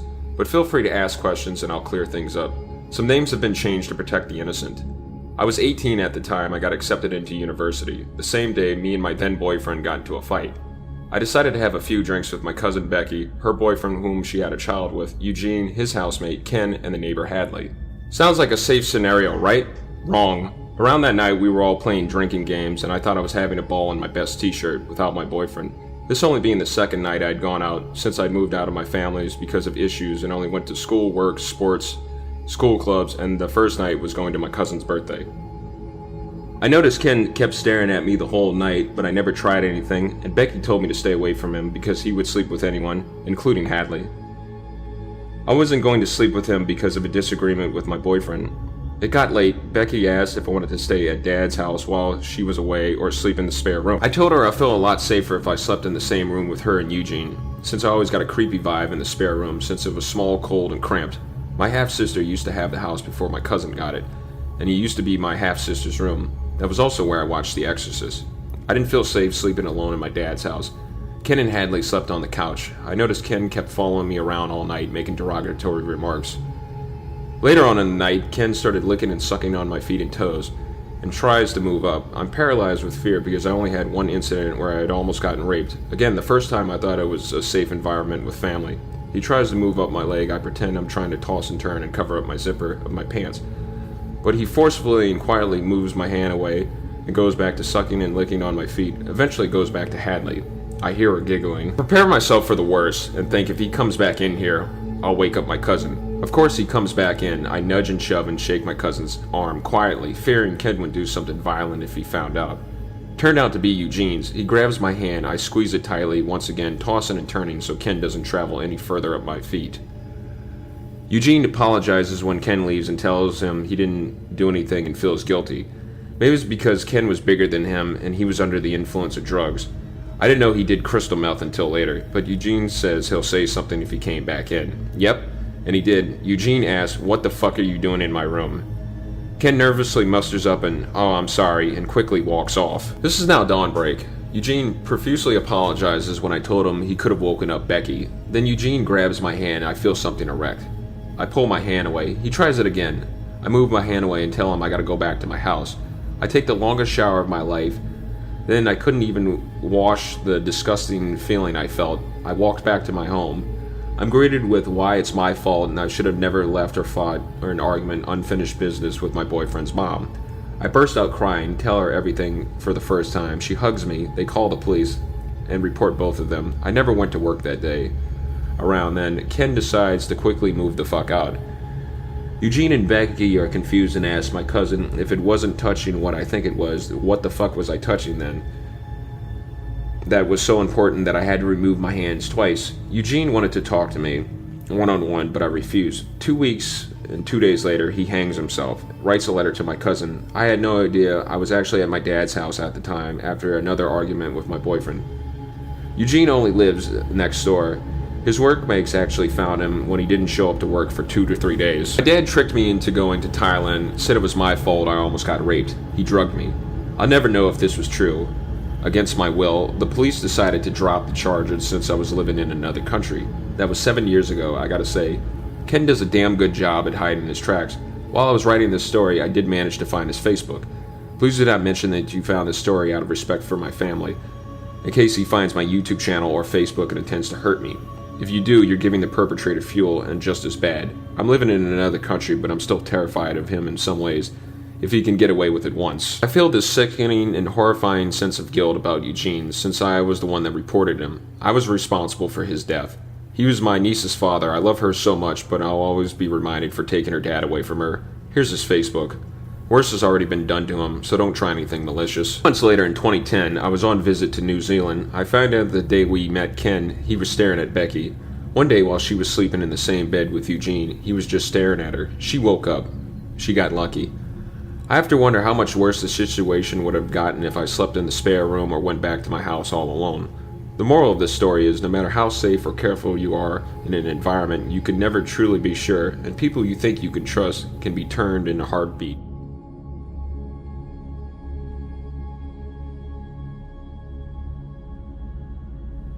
I was seeing this guy Jack for a couple of months.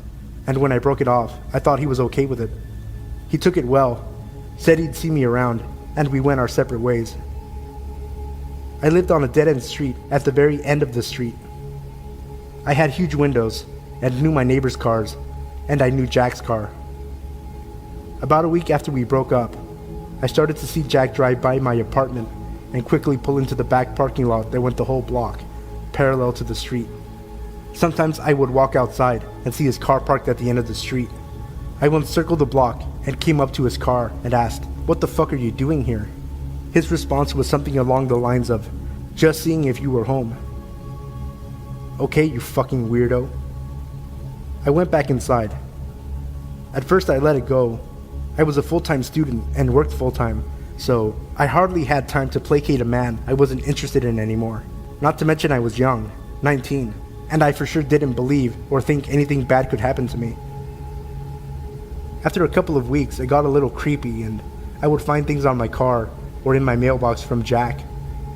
Stuffed animals, candy with notes like, "Please don't leave me," or "I'll wait." Nothing too crazy or anything that scared me. He was a good-looking guy, had a good job, and took care of himself. How dangerous could he be? Jack started showing up in my school's gym and cafeteria.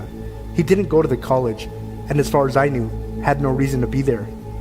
He would just watch me, and a few times, he tried to corner me to talk to me or give me a hug. This is where I started to get a little freaked. I finally went to the cops because I was just tired of him always being around. Plus, I had started seeing a new guy, and it was always awkward for me to see Jack when I was holding hands with the new guy. He hadn't actually done anything illegal, but I lived alone, and far from any good friends or family at the time, so I was a little nervous. After I went to the police, he completely changed. He would drive up and down for hours around my block. I would see him at the grocery store or the local ice cream shop, like he knew my schedule. One day, I left to go for a run like I usually do. I always went around the same time in the late afternoon and always the same route. The neighborhood I lived in connected to the Horsemen's Association. They were allowed to have horses in the city proper, so, conveniently, there was a well-maintained path for them to use to get to the forest preserve. From the start of the trail in my neighborhood to the parking lot/trailhead was about 2 miles. It went through empty fields and retention ponds. No houses or other people, but that never bothered me. So, off I go into my own world as I concentrated more on the crunch of the gravel under my feet or the fall colors starting to pop. As I closed the distance to the trailhead, there were 4 cop cars just waiting. Weird for where I lived. Very low crime and a quiet part of town. A cop stops me and asks my name. I give it and he asks me to come with them. Now I am freaked. I was shitting bricks. Finally, we get to the station and they explain everything. Jack had been picked up for loitering and suspicious behavior. I happened to live across the street from the police chief of the town, whose house sided up to the entrance of that running path. He knew about Jack as I had mentioned about a month before, that someone kept coming by and hanging about. The police had noticed Jack's car earlier in the day, and when Jack spent hours hanging around, he got suspicious. He had Jack tracked down and asked him questions. He admitted to letting them search his car. They discovered that Jack had duct tape and a bottle of chloroform. I quickly moved.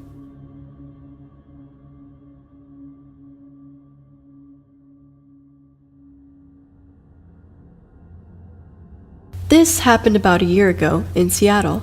I was managing a coffee shop just down the road from my apartment. An easy 15-minute walk most mornings, which I appreciated since I like to sleep in as much as I can. I had done this walk many times, leave at 5:45 and get to the cafe at 6 a.m. But what happened this morning would shake my comfort about early mornings, my neighborhood, and my city. Because I would sleep in so close to when I would have to leave, the walk to work would usually be the thing to wake me up. I stepped off the steps of my apartment building and maybe took 5 steps before feeling extremely uncomfortable. A man had just crossed the street and was walking towards me. Something in my body told me not to make eye contact with him. But just as passing, I couldn't resist and looked into his eyes. His eyes were piercing and my heart started to race. To the best of my abilities to describe him, he was at least 6 feet, wearing all black, a hoodie pulled over his head.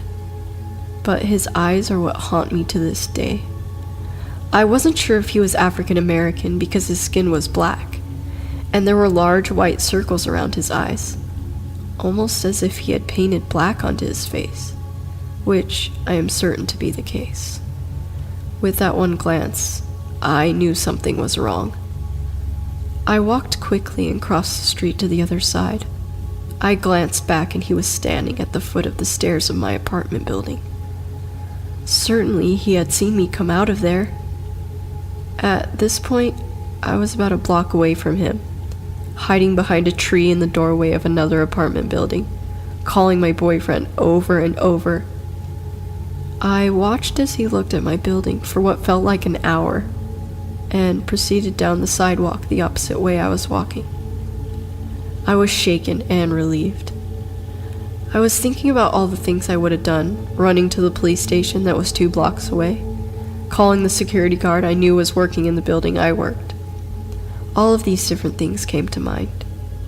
I continued to walk down the block, but felt the urge to take a glance behind me, and thankfully I did. I couldn't see the man walking on the block. He surely would have still been on. I wasn't sure what to make of it until I saw him, on the same block as me, across the street, coming closer. I started to run and he matched my pace. I ran the 2 blocks to the police station, and he was gone. I went in and made a report and called the owner of the cafe to come get me. It took a while before I felt comfortable walking to work alone. Even alone, I couldn't listen to music or anything, always aware of my surroundings. Thankfully, I have never had another encounter with this man. So, weird creepy dude on 12th Ave, let's not ever meet again.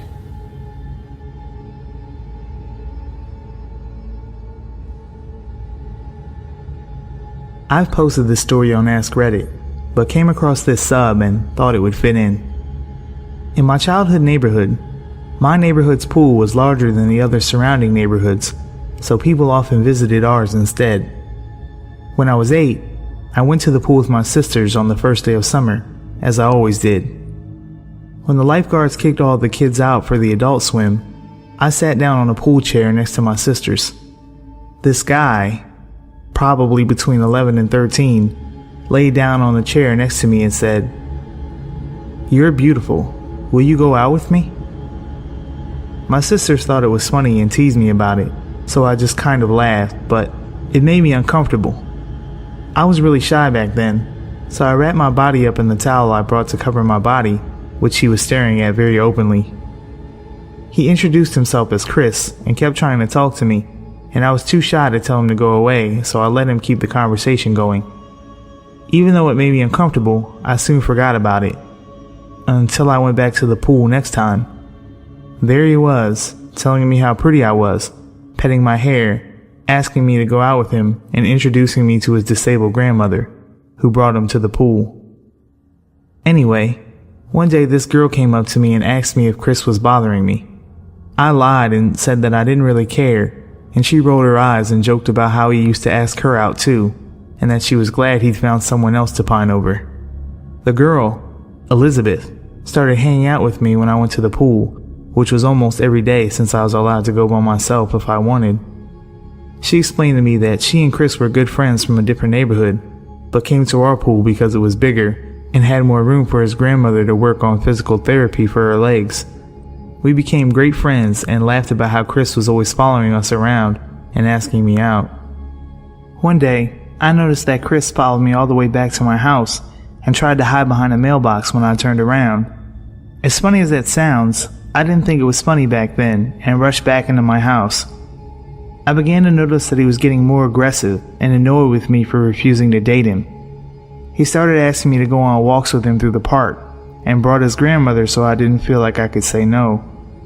He would take me into the woods or behind the jungle gym, out of sight from his grandmother, and make creepy comments about my body and touch my cheek while telling me how pretty I was.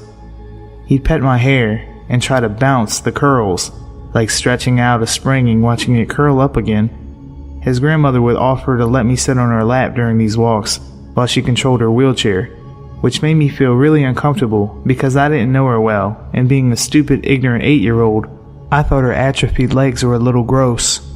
He continued to follow me home, even when I took shortcuts through the woods or the long way that led in circles. His presence began to make me nervous because I wasn't sure what would happen if I continued to turn him down. I started avoiding the pool when his grandmother's handicap van was there, but I'm pretty sure he just fixed that by showing up later than usual, so I'd already be there when he arrived. All of my friends, including Elizabeth, thought it was so funny, so I never told them I didn't want to go to the pool anymore, and never brought it up to my sisters or parents. So if someone asked me to go with them, I'd just go and hope he wasn't there. Finally, during the last week the pool was open, I went to the bathroom. The bathrooms are a bit off to the side of the pool and closed off with a large heavy metal door, so kids don't sneak in and vandalize it at night. The second I entered, the door shut behind me and the lights turned off. Then I heard Chris say, "I'm not letting you out until you agree to go out with me," and he locked the door. The bathroom was cold and pitch black, and I was terrified of the dark at the time. The tile was that disgusting, slimy, wet feeling that tile gets when it's wet, with bits of dirt and sand on it, which is why I never liked going in there in the first place. It also smelled like chlorine and a typical subpar public restroom, stuff of nightmares for an 8-year-old. I started banging on the door and screaming for help, but nobody could hear me because of the really heavy door in the location. But then some angry soccer mom started screaming at me to stop pranking her and how much trouble I was in. Turns out that she'd been locked in there too, and was mad that while she was peeing, the lights turned off. She called for help with her phone, and I was eventually let out of the bathroom. Being 8, I didn't think much about it, but now I realize how creepy the whole situation was. I should have told someone the first time he followed me home, and it never occurred to me to just stop going to the pool. The lifeguard stopped allowing people from other neighborhoods due to an unrelated series of break-ins, and I'd heard that he was banned from the pool for locking me and the mom in the bathroom. But the next summer, I saw a boy who looked just like Chris but taller, and with blonde streaks dyed into his hair. It might have been his brother or a spot-on look-alike, but I never went to that pool again after that, and I never met Chris or Elizabeth again.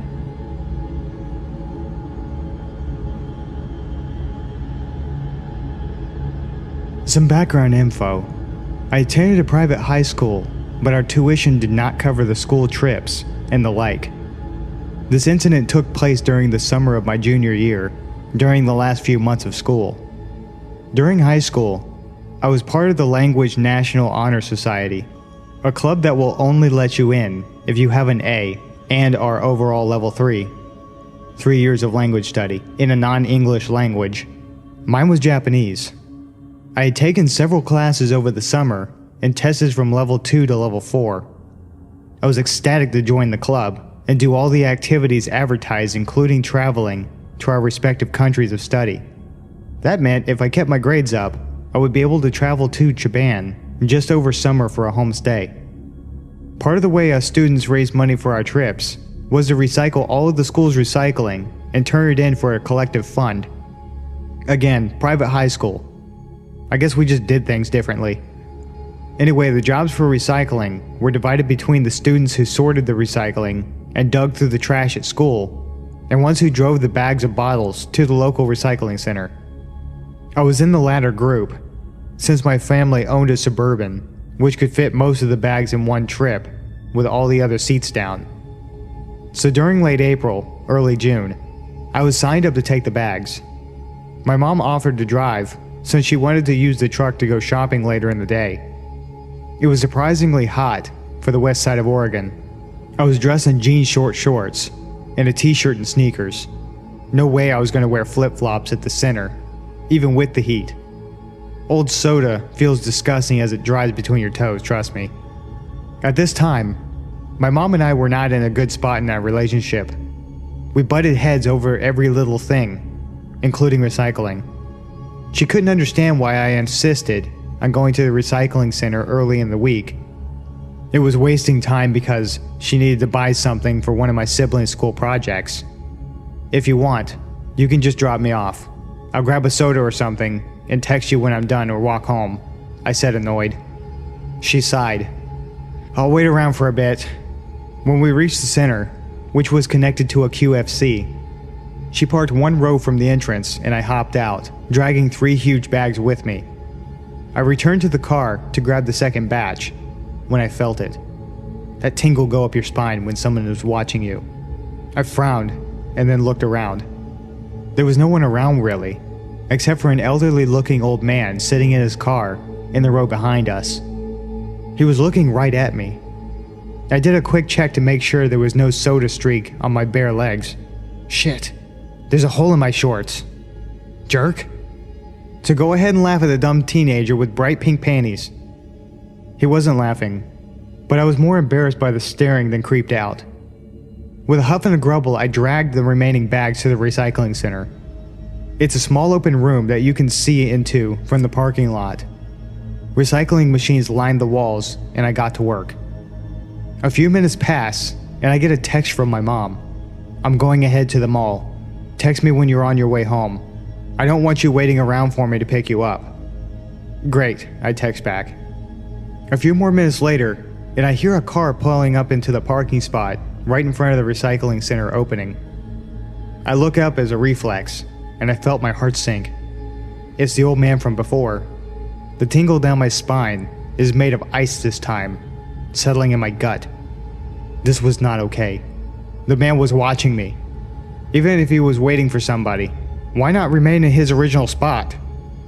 Why pull up in front and park instead of driving closer to the grocery store entrance? Still, I try to ignore it.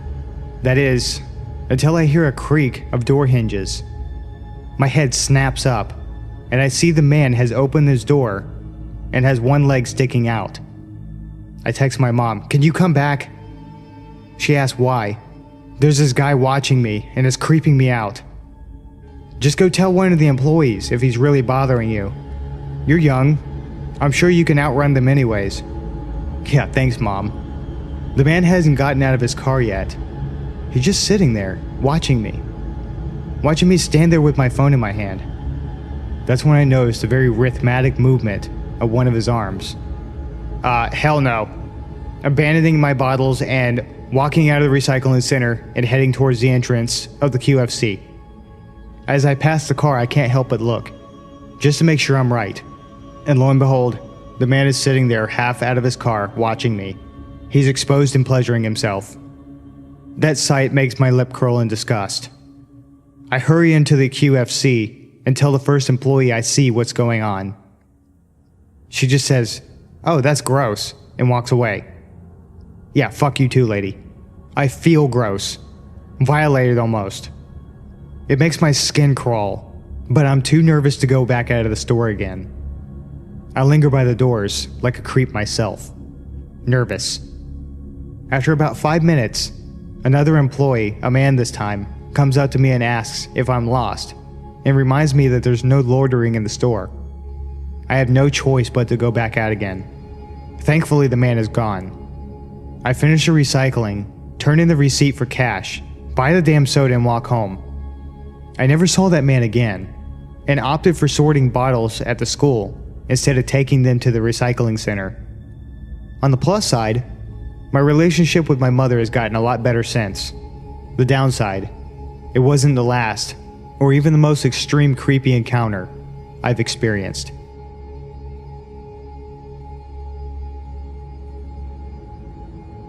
When I was a sophomore in college, I lived in a small but beautiful historic studio apartment in a small East Coast city that had somewhat of a good reputation for crime or danger.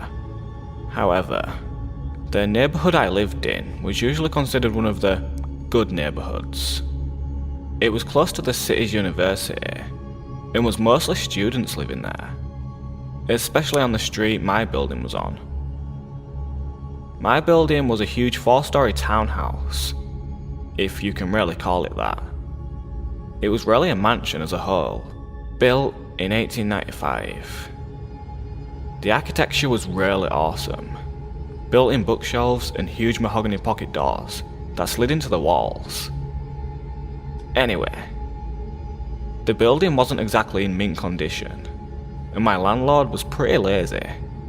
He would always come by and check up on things, and make promises to get stuff fixed, but never really got around to doing much of anything.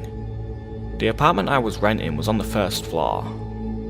My front door was immediately on the left as you walk into the building's door from the street.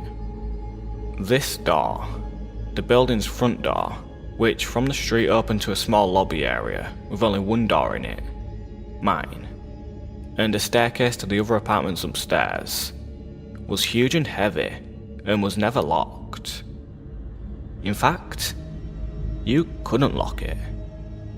And in fact, it didn't even close all the way. So basically, the door to my apartment was open to the street. I asked my landlord countless times to please do something about the front door, but he never did anything. Well, one night, I was getting home from work and it was very late, about 3:45 AM. I worked as a pizza delivery driver at a place that was open really late every night. And I was just sitting on my couch watching a little TV before I went to bed. I had also gotten totally naked, something I truly loved being able to do, considering I lived alone. Haha. Anyway, not even 10 minutes since I'd gotten home and sat down, I heard 3 slow knocks at my door. I'm thinking, who the fuck would be at my door at this hour? What could they possibly want? Why didn't I hear the building's front door open like I normally do? Young and naive, I was half scared and half intrigued. I put a robe on and slowly crept towards the door, which, by the way, was literally right next to the couch where I was sitting. At this point in time, my door didn't have a peephole, so I just had to kind of take a leap of faith and open the door. When I did, a tall, emaciated, middle-aged man stood staring down at me, with low eyes and a grin. He was wearing all black, many layers, and a big black trench coat. The first thing he said was, "Can I come in?" With the door barely open, I got a deep pit in my stomach and just went, no man, what's up? He just stared into my eyes for a second, clearly disappointed, and then said, "I've seen you around," and started to grin again. The pit in my stomach had evolved into a churning sensation, and I was starting to get nauseous. "Yeah, I've been watching you, and I like the way you look," he said. "So you gay? Bisexual?" I was just like, "I dunno, but it's late and I'm going to bed. Bye." He kind of nodded and lingered for a second, as did I, watching to make sure I saw him leave the building. Once he did, I closed the door, locked it, and stood with my hand still on the knob for a good minute at least. After I snapped out of my shock, I ran over to my couch and pushed it up against the door. I ended up sleeping on the couch that night, even though it was right there. It just made me feel safer, like I could hear if something happened. Well, nothing happened that night. It wasn't until about a week later, on one of my nights off from work, that I was sitting around my apartment winding down by myself after I had a few friends over drinking and smoking a little bit, as college kids will do. All of a sudden, I heard a weird rattling noise coming from across the room, so I turned off the music I was playing, to find out that it was coming from none other than my front doorknob. I looked at it for a second, and saw that both the knob and the top lock were jiggling. Someone was trying to get in. Like a deer in headlights, I was frozen, staring at the things wiggle and shake, until I started to see the top lock actually budge and start to turn. I leapt up from my chair and sawed to the door, grabbing tightly on the lock, forcefully twisting it back to being locked. The jiggling of the lock and knob stopped for a second, because whoever it was clearly knew that I knew. It was only a second though, because they started struggling again, and I had to use all my might to keep it still. Sweat was dripping down my forehead and my ribcage, and after about 15 seconds of wrestling with this intruder, it suddenly stopped, and I heard the building door open and close, and footsteps run down the stairs of the stoop to the sidewalk. Just like I was before, I was paralysed with my hands at the door for a good while before I realised I was crying and shaking and that I needed to call someone. My instinct was to call the police. In hindsight, I regret this for the following reasons. I was basically having a panic attack while I was on the phone with 911 and actually threw up during the call. And I think that's when they decided I was just fucked up or something. When the two police got to my apartment, they stood in my doorway as I struggled to recount to them what had happened, as I'm shaking and crying. I noticed at one point that they're both smirking and laughing, and I say, "What's funny right now?" One of them goes, "It reeks of marijuana." I was just like, okay. And basically argued with them after that. Long story short, they ended up confiscating a bunch of shit from my apartment and basically turning the whole situation into a little mini drug bust. Although they say they weren't going to charge me with anything. Just take my shit. Nothing about this attempted break-in besides keep your door locked. I was devastated and felt so helpless. I hate to make this story so long, so I'll try to keep the last part short. Basically, this same scenario happened one more time about 2 weeks from the last time. Only, instead of calling the police, I called my dad, who raced down in an hour, which is a 2-hour drive from his house to this place. And he had a crowbar up his sleeve, haha. Unfortunately, by the time he had gotten there, whoever it was had already left. They didn't struggle very hard this time. My dad ended up cussing out my landlord and demanding he get the door fixed and install a new lock and a peephole on my door. He did make this happen within a reasonable amount of time. And I also got one of those bars you wedge between the doorknob and the floor, as well as an aluminium baseball bat to protect myself with, so I felt a lot better from then on. Needless to say though, I ended my lease for that apartment a month early and never moved back to that street. I never found out for sure who was trying to pick my locks, and if it was the guy who had come to my door the first time. But whoever it was, let's not meet.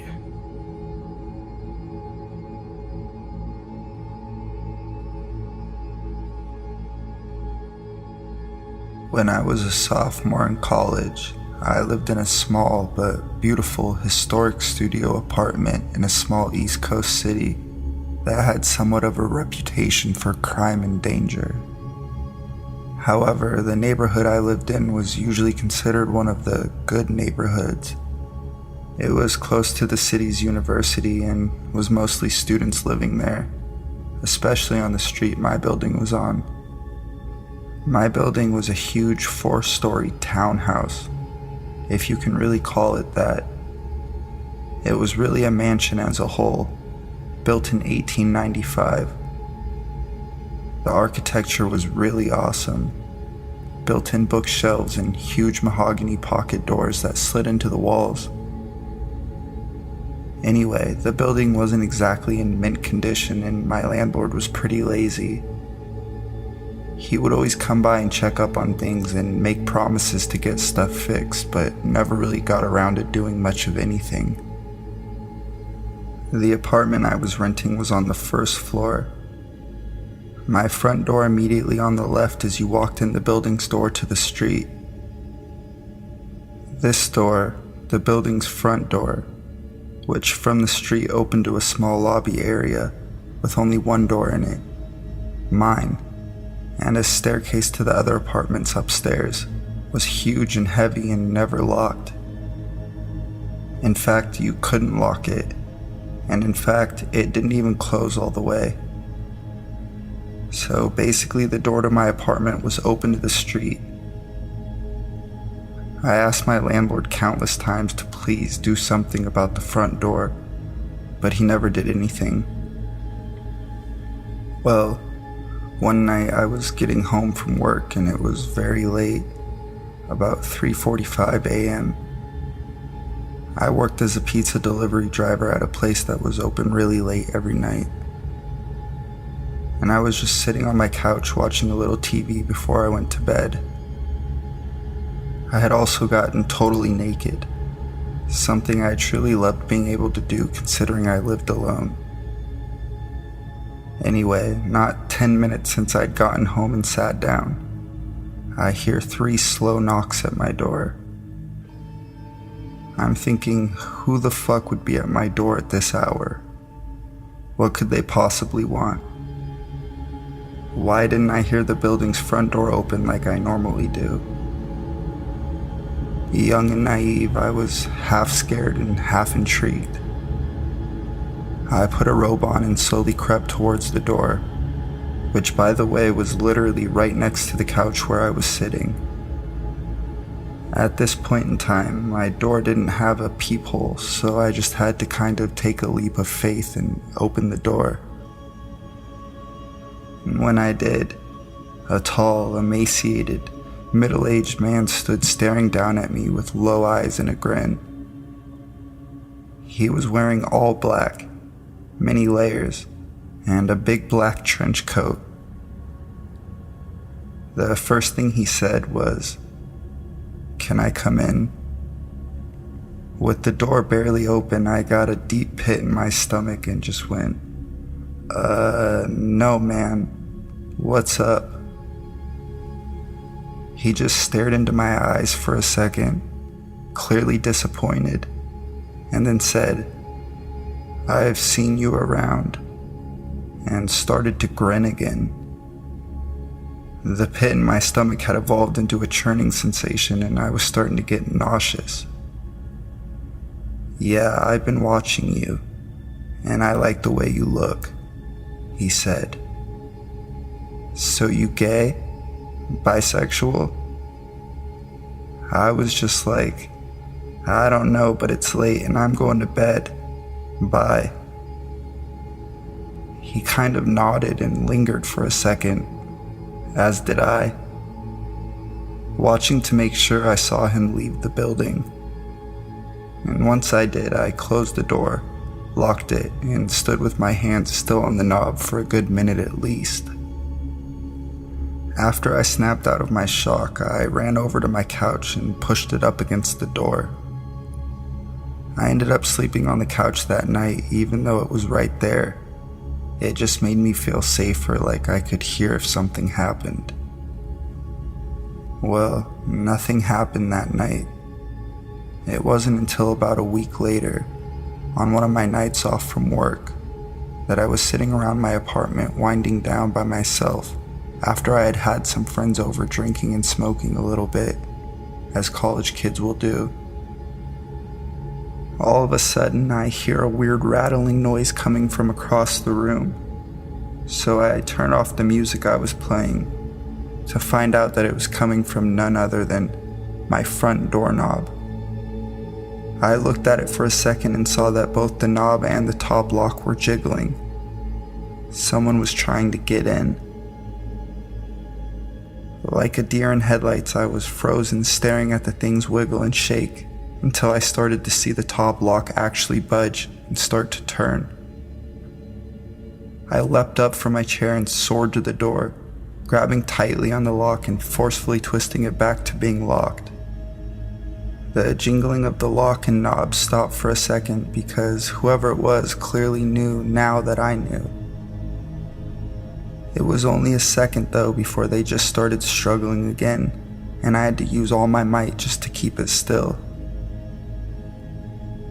Sweat was dripping down my forehead and my rib cage, and after about 15 seconds of wrestling with this intruder, it suddenly stopped, and I heard the building door open and close, and footsteps run down the stairs of the stoop to the sidewalk.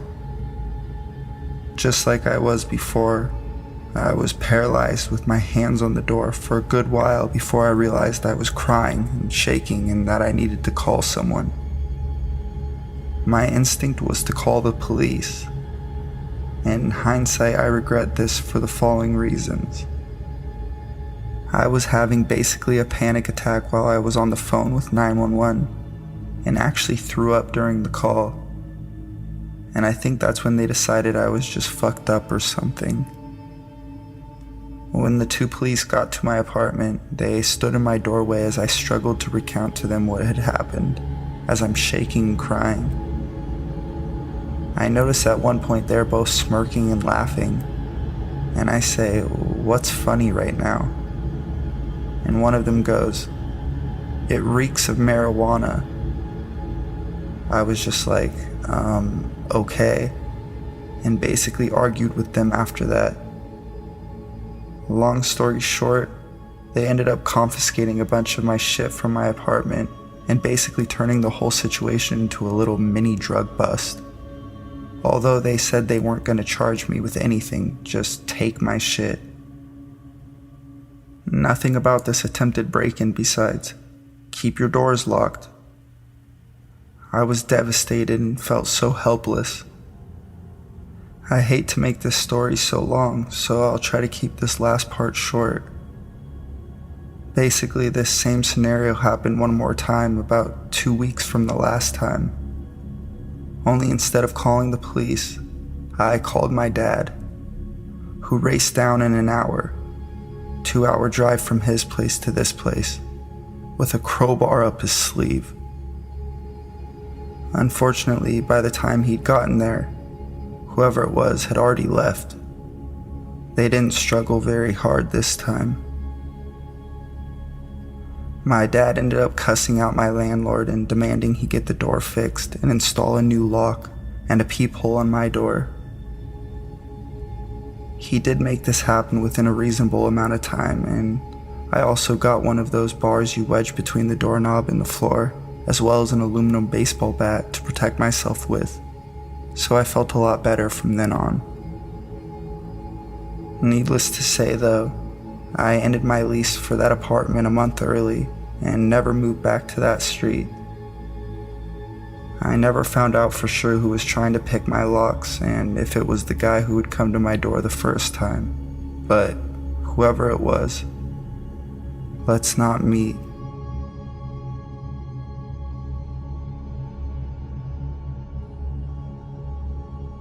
This took place several years ago, when I was 18, freshly enrolled in college. I grew up in an extremely strict household, Asian female by the way. My parents set my curfew at 8 p.m. I wasn't allowed to drive at night or go to parties, etc., all because my family was convinced that all of these situations led to rape. Anyway, you could see how I once moved out of the house, I was relished in my opportunity to exercise my new freedom and independence. One night around 11 p.m. I got super hungry and had a real craving for Arby's roast beef sandwich. My roommate was tired and didn't want to go with me, so I hopped in my car and decided to go make a quick trip by myself.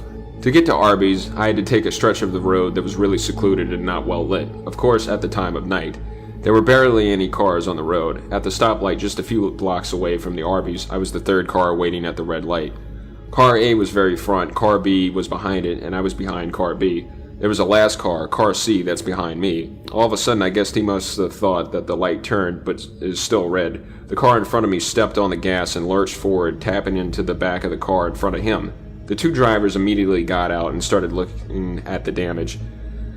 Neither of them were hurt, and there was little to no damage that I could see made to either car. I had no idea what to do in this situation. Again, I was a dumb 18-year-old, just got injected into the adult world, and I had never witnessed an accident of any kind before. Was I supposed to stick around as a witness or something? I wasn't sure, but I felt uneasy about the idea of getting out of my car in the middle of the night on a really isolated road to talk to two guys, especially when I didn't think they needed my intervention at all. Again, it was a super minor fender bender, and they were talking really civilly, though they didn't move their cars. So the light turned green, I decided to move over into the other lane and proceed on my way. Again, this may have been the wrong thing to do, but I didn't know any better. The car that had been behind me didn't like the fact that I was trying to leave. To this day, I have no idea what they were thinking. At the time, they must have thought I caused the accident or something. Anyway, as I shifted over into the other lane to leave, they started blasting their horns at me. I got super scared and proceeded down the road, past the green light. And car C, the one behind me, took off after me. What ensued was still the most terrifying experience I've ever had. The car, which I could dimly see had 2 male figures in front seat, followed me closely for quite a while, occasionally blasting their horns aggressively.